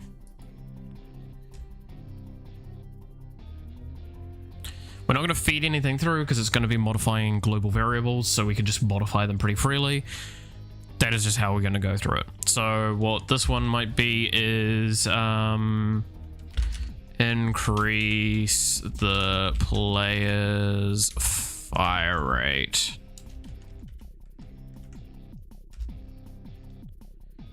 And what it would just be is global, should just go player fire rate will get me there. Plus equals, and say it will be increase the player fire rate by 10%.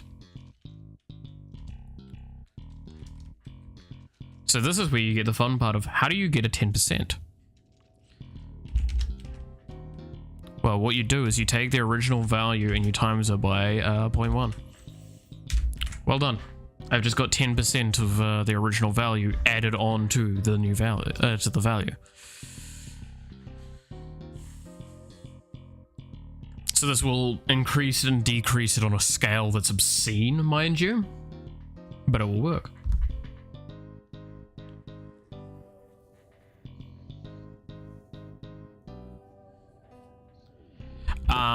This is where we're going to now have to introduce the concept of, in the create event, a function to call called initializer. I'm going to do it here.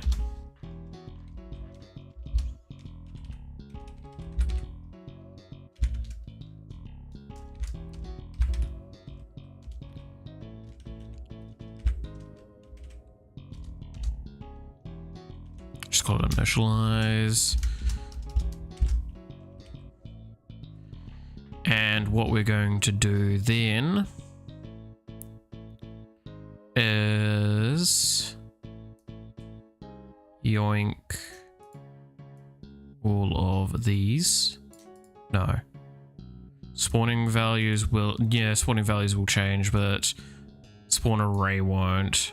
We'll leave it, we might as well yoink it though. So some of these don't need to be changed every time. That's the thing that needs to be reminded. These might get, yeah, they're probably gonna get changed.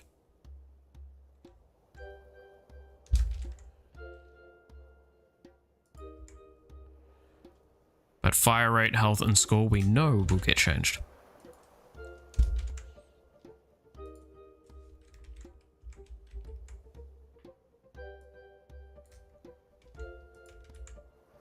We know all of these projectile values will also change.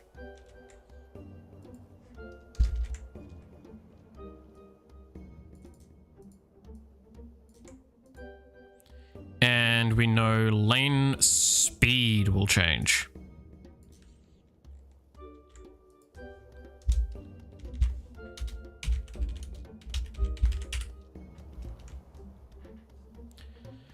And then spawn rate we know is going to change.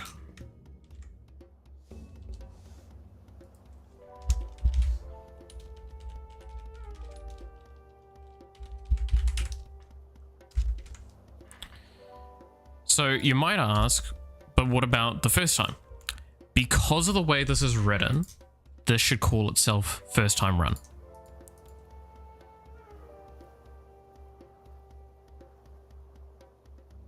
Because of the way it's written into the code.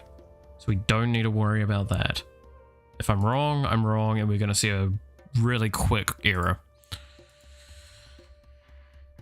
when I first run this.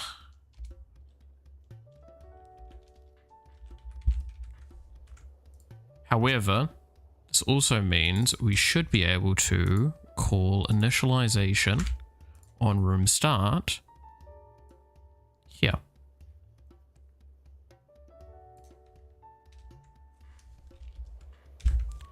And we can also take these, and we'll leave it for now.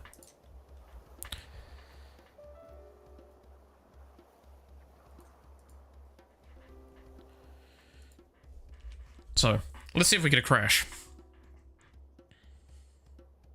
Because what will crash is probably this, because player X scale doesn't exist. If it doesn't auto trigger this. It does not. Okay, I have had code where I've written the function in and it triggers it internally. That's why I'm a little surprised at that, I'll admit. Guess it depends where it's written. Cool.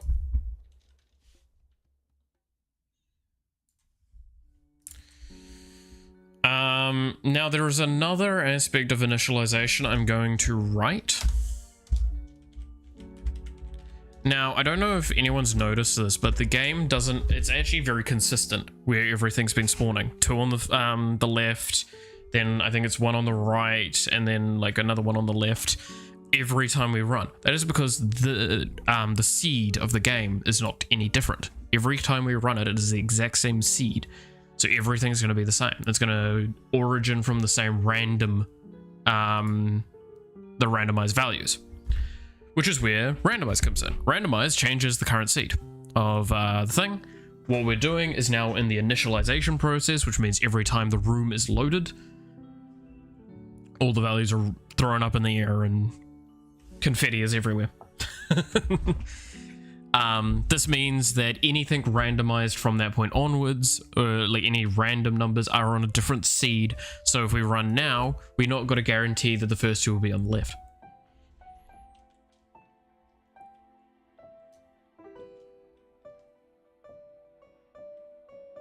See, in fact, we got a gate straight away.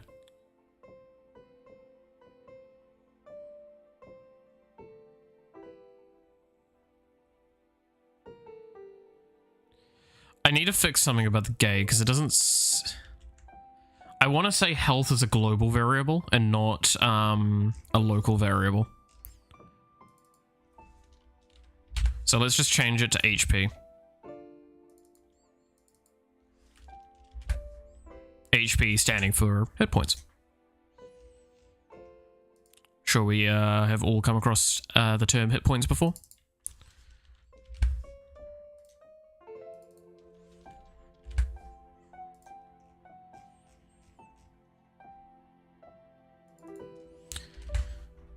This will make it a nice and clean local variable.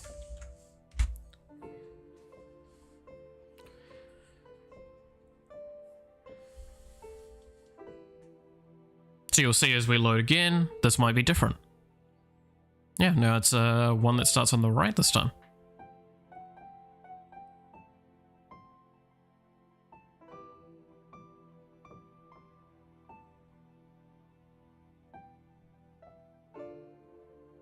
I still swear I just one-shot it. Let's see. 1, 2. No, okay, I just happened to hit it before it had come, like, fully onto screen. Or something. I just hit it when I wasn't paying attention. Cool. So now that actually works. Woot. Wouldn't we all say?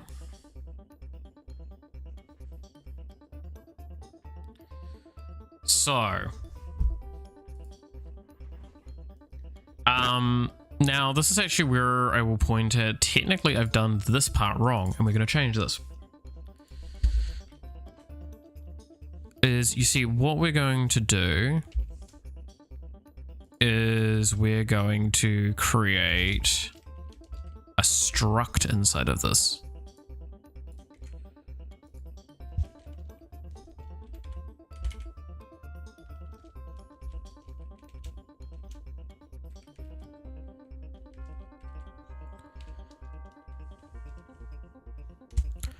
And why would we do that? Well, it means that I can put in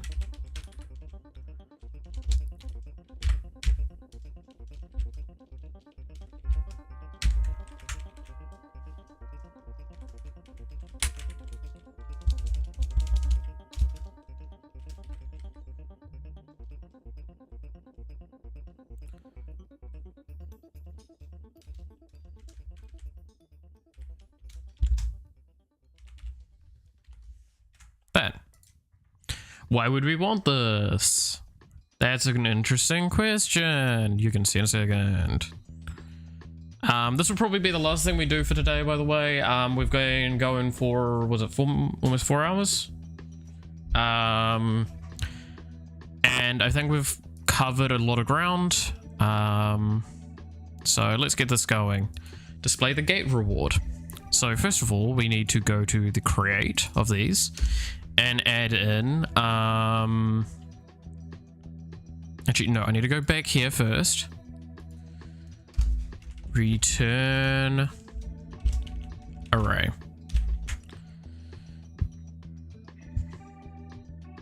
Cool. And then we go to controller, and then in up here,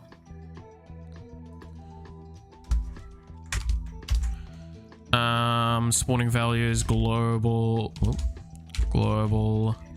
dot spawn gate reward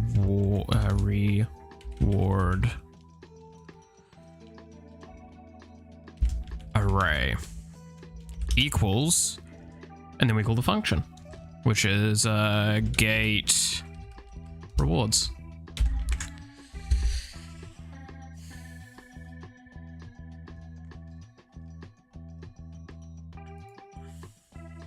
And then we do a in here, we might as well do it. Var gate reward. So I'm actually gonna just quickly grab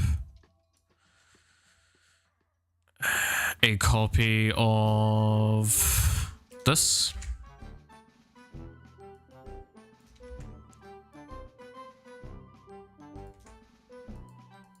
Spawn array reward. That's reward. ward array.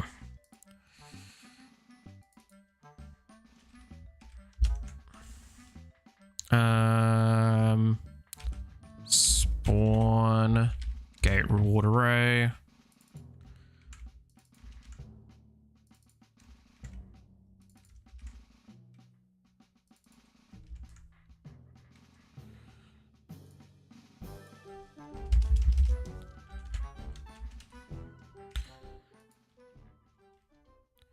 And then this doesn't matter.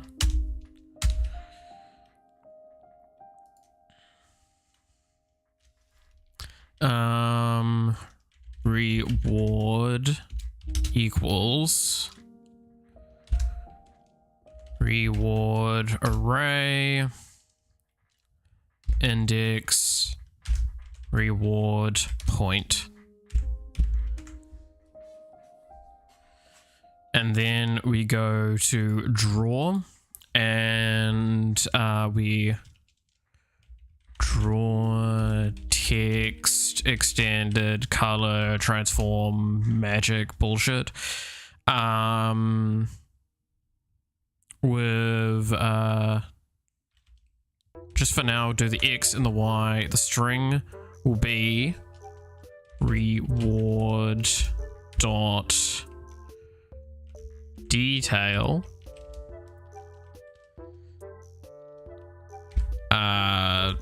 fucking separation can be 32 for now. The width can be fucking infinite. X scale would be fucking do 5 for now. 5 again. Probably needs to be larger than that, but we'll just do 5 and 5. No, we'll do 10 and 10. Angle 0, and this can be, to make it very clear, C black.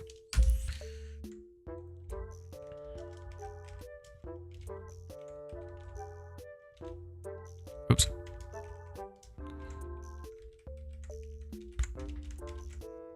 And then alpha is 1.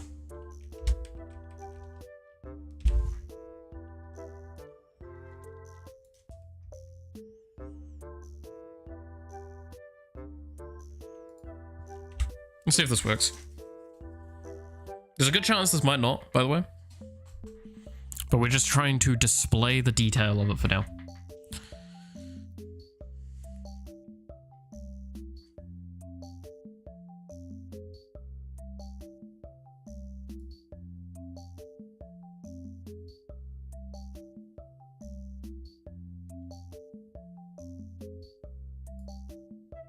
Okay, it is spawning, but it's looking horrendous. Cool. Let's do fucking 3. Oh, 3.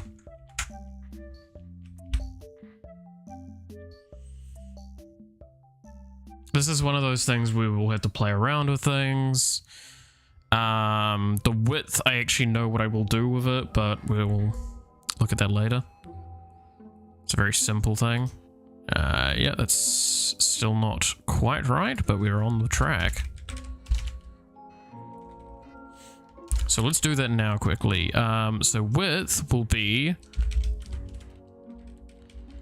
player X scale, because that's the width of the object.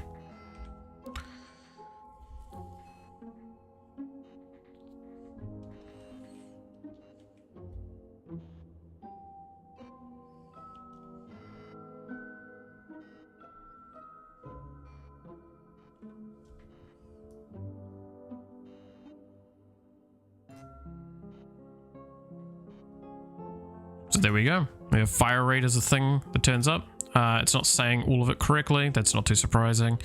This probably needs to be shorter.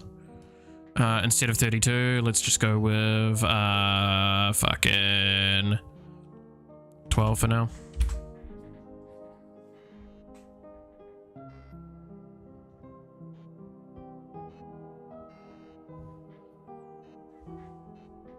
See if that makes it a little bit more normal and visual.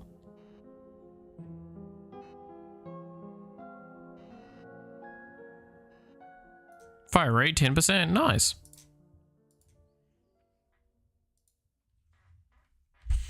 So there's an argument to be made. If I just toss these to 0.7, they'll probably fit on perfectly fine.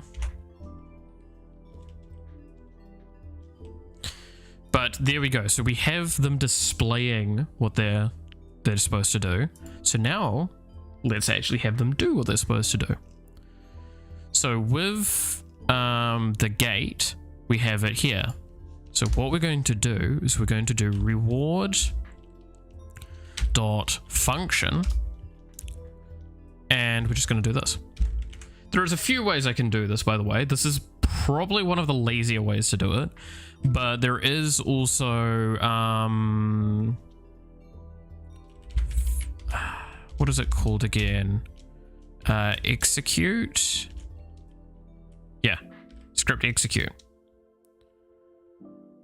This is probably the smarter way of doing it, so we should probably just do this.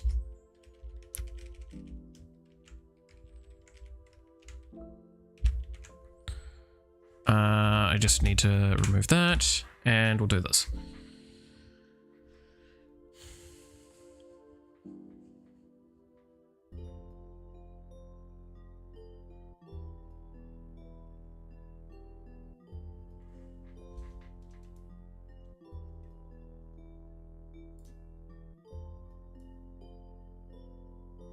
Now we're shooting faster. Though it's not probably very obvious at this stage. There is something I can do in a second to make it a little bit clearer. Do want to do that quickly. Make it really obvious that we've gotten the reward.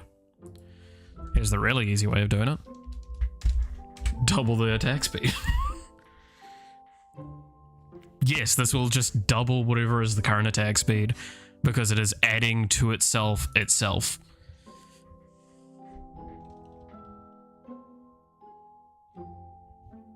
Gotta be concerned a little bit, right?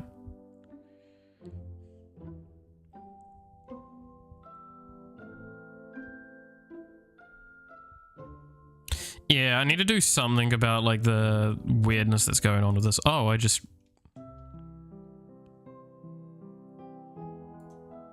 Did I miss the launch cycle of it? The fuck happened there?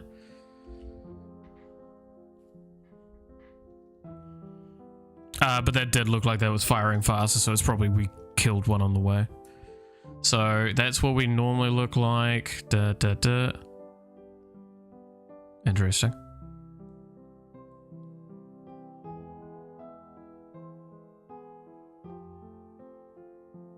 Doesn't actually seem to be working. It's probably just because it's not actually getting a reconfigure cycle.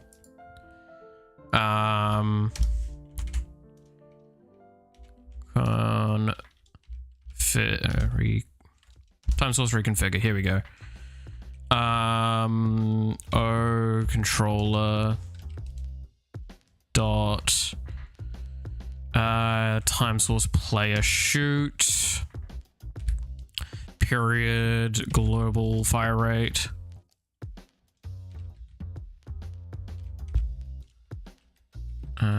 What am I doing? It's just fire rate.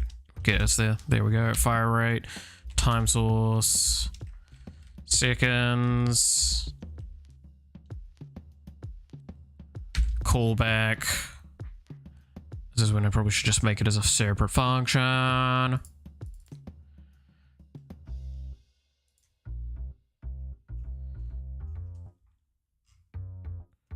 Yeah, here we go. So let's just make this a separate function. Function player shoot.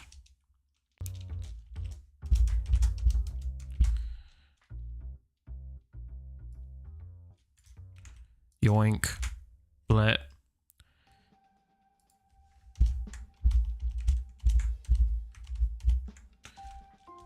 Player shoot.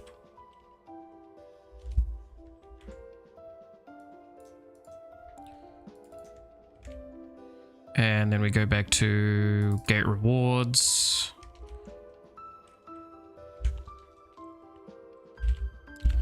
-1. Time source start. O controller dot T player shoot.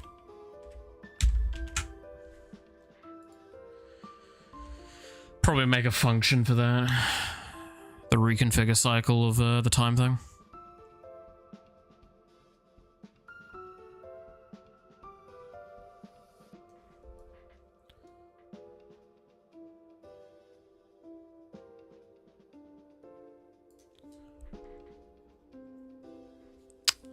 Legal use. The fuck do you mean illegal use? Illegal use of what? I know what line it is, sure.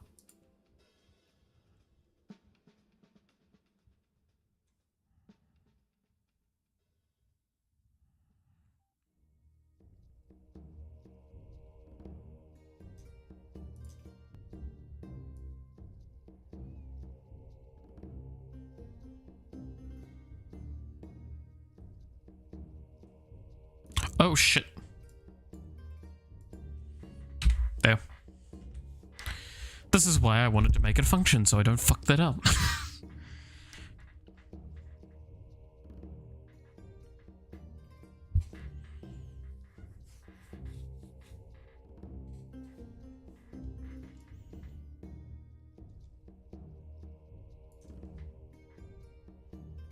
Player shoot not set before reading it.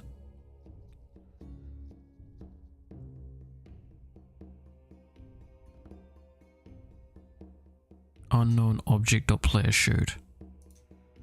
Oh, it's because it's the functions in O controller, right?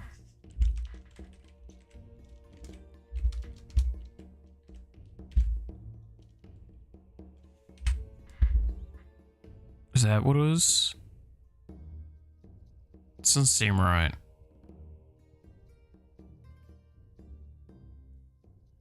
If need be, I will nudge some things around.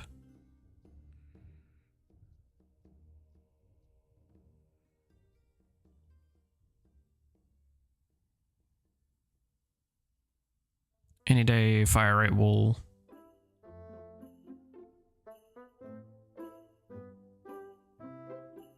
Why is it slower?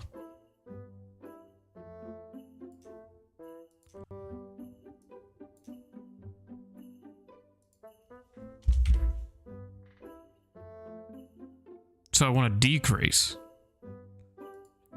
Okay, so then I do need to put this as a modifier. So we'll just make it an extremely high one, because otherwise it's not going to work correctly. Well, it's working now though.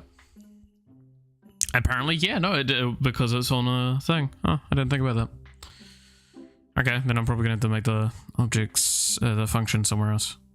So this is just going to make the attack speed just, yeah.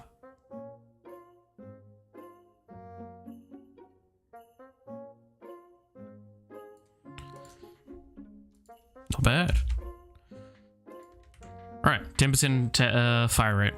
Now, immediately, I know people's thoughts are going to be, oh, isn't that a lot of attack speed? It's going to be a bit too much, isn't it? It's like, yeah, but also consider the fact that, like, that's not the only upgrade that's going to be. Potentially, I do pull the number down. There's a lot of room for changing it up.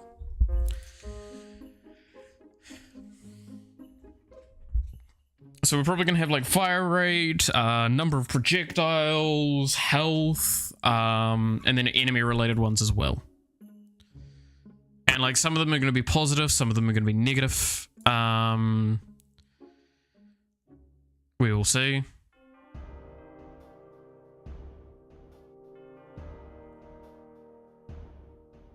And then obviously it's like the consideration of, is it worth going after the wall when you've got an enemy coming?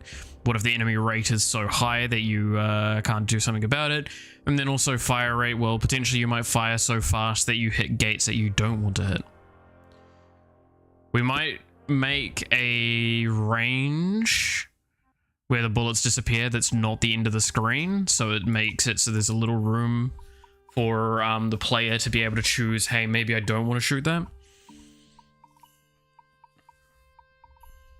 And And then maybe, like, for example, there's an argument to be going like, oh, well, projectile speed, right? We might improve projectile speed amount. If we improve projectile speed amount, then that will actually be a huge upgrade to the fire rate. Because then it means that you don't have that concern. You can adjust much faster. But there'll be like, player speed will be another one that might be modified. So there we go. This is the baseline of what the game's going to be. Next time we'll be getting all of this finished, filled out, and then getting UI in place is probably going to be the aim. And again, reminder to the rules of this little challenge I'm putting in is that I'm going to try and stick to that single pixel as the only sprite in the game. Outside of potentially UI elements, we will see. If we have to do some for UI elements, we will. Otherwise, we won't. I like the idea of not having to do it. I've got a couple of ideas of some things to hopefully avoid doing it. And I'll see if I can scrap together some sounds for it next time, because obviously that is a huge thing in these sorts of games that is very underestimated, is how much sound matters. And then we'll probably nudge into the controller some audio stuff, because normally I'd make an audio controller, but again, I kind of like the idea of trying with this game to stick to the controller as much as possible. The fact is, we have this object could easily be deleted and we could just make a singular object and just all based off that owner. Because yeah, so far, this is the only bit of code outside of that script stuff and the actual controller itself. This goes to show how much you do not need to actually write in these objects. There is so much that can be done here. Now, mind you, this code is getting very clogged up in some regards, especially knowing that we haven't even introduced UI. We haven't introduced a lot of concepts to this. There's a lot that needs to be done. But the fact that it's gotten this far without any real concerns, and like the other thing that needs to be acknowledged, if I'm like, oh shit, I really need to scroll through, but it's too long. Oh, look. Right. So, yeah. Keep that in mind as well. So thank you so much for watching though. I hope you enjoyed today. If anyone has any questions, I will try and answer them next time as well. And yeah, tomorrow we're going to be doing just a casual sit and chat sort of environment. I have a couple of topics I want to discuss, and we'll just do that for like 2 hours, and then I'll see you next week. Otherwise, yeah, thank you so much for watching. You're awesome, stay awesome, and I hope to see you again next time. Till then, bye-bye.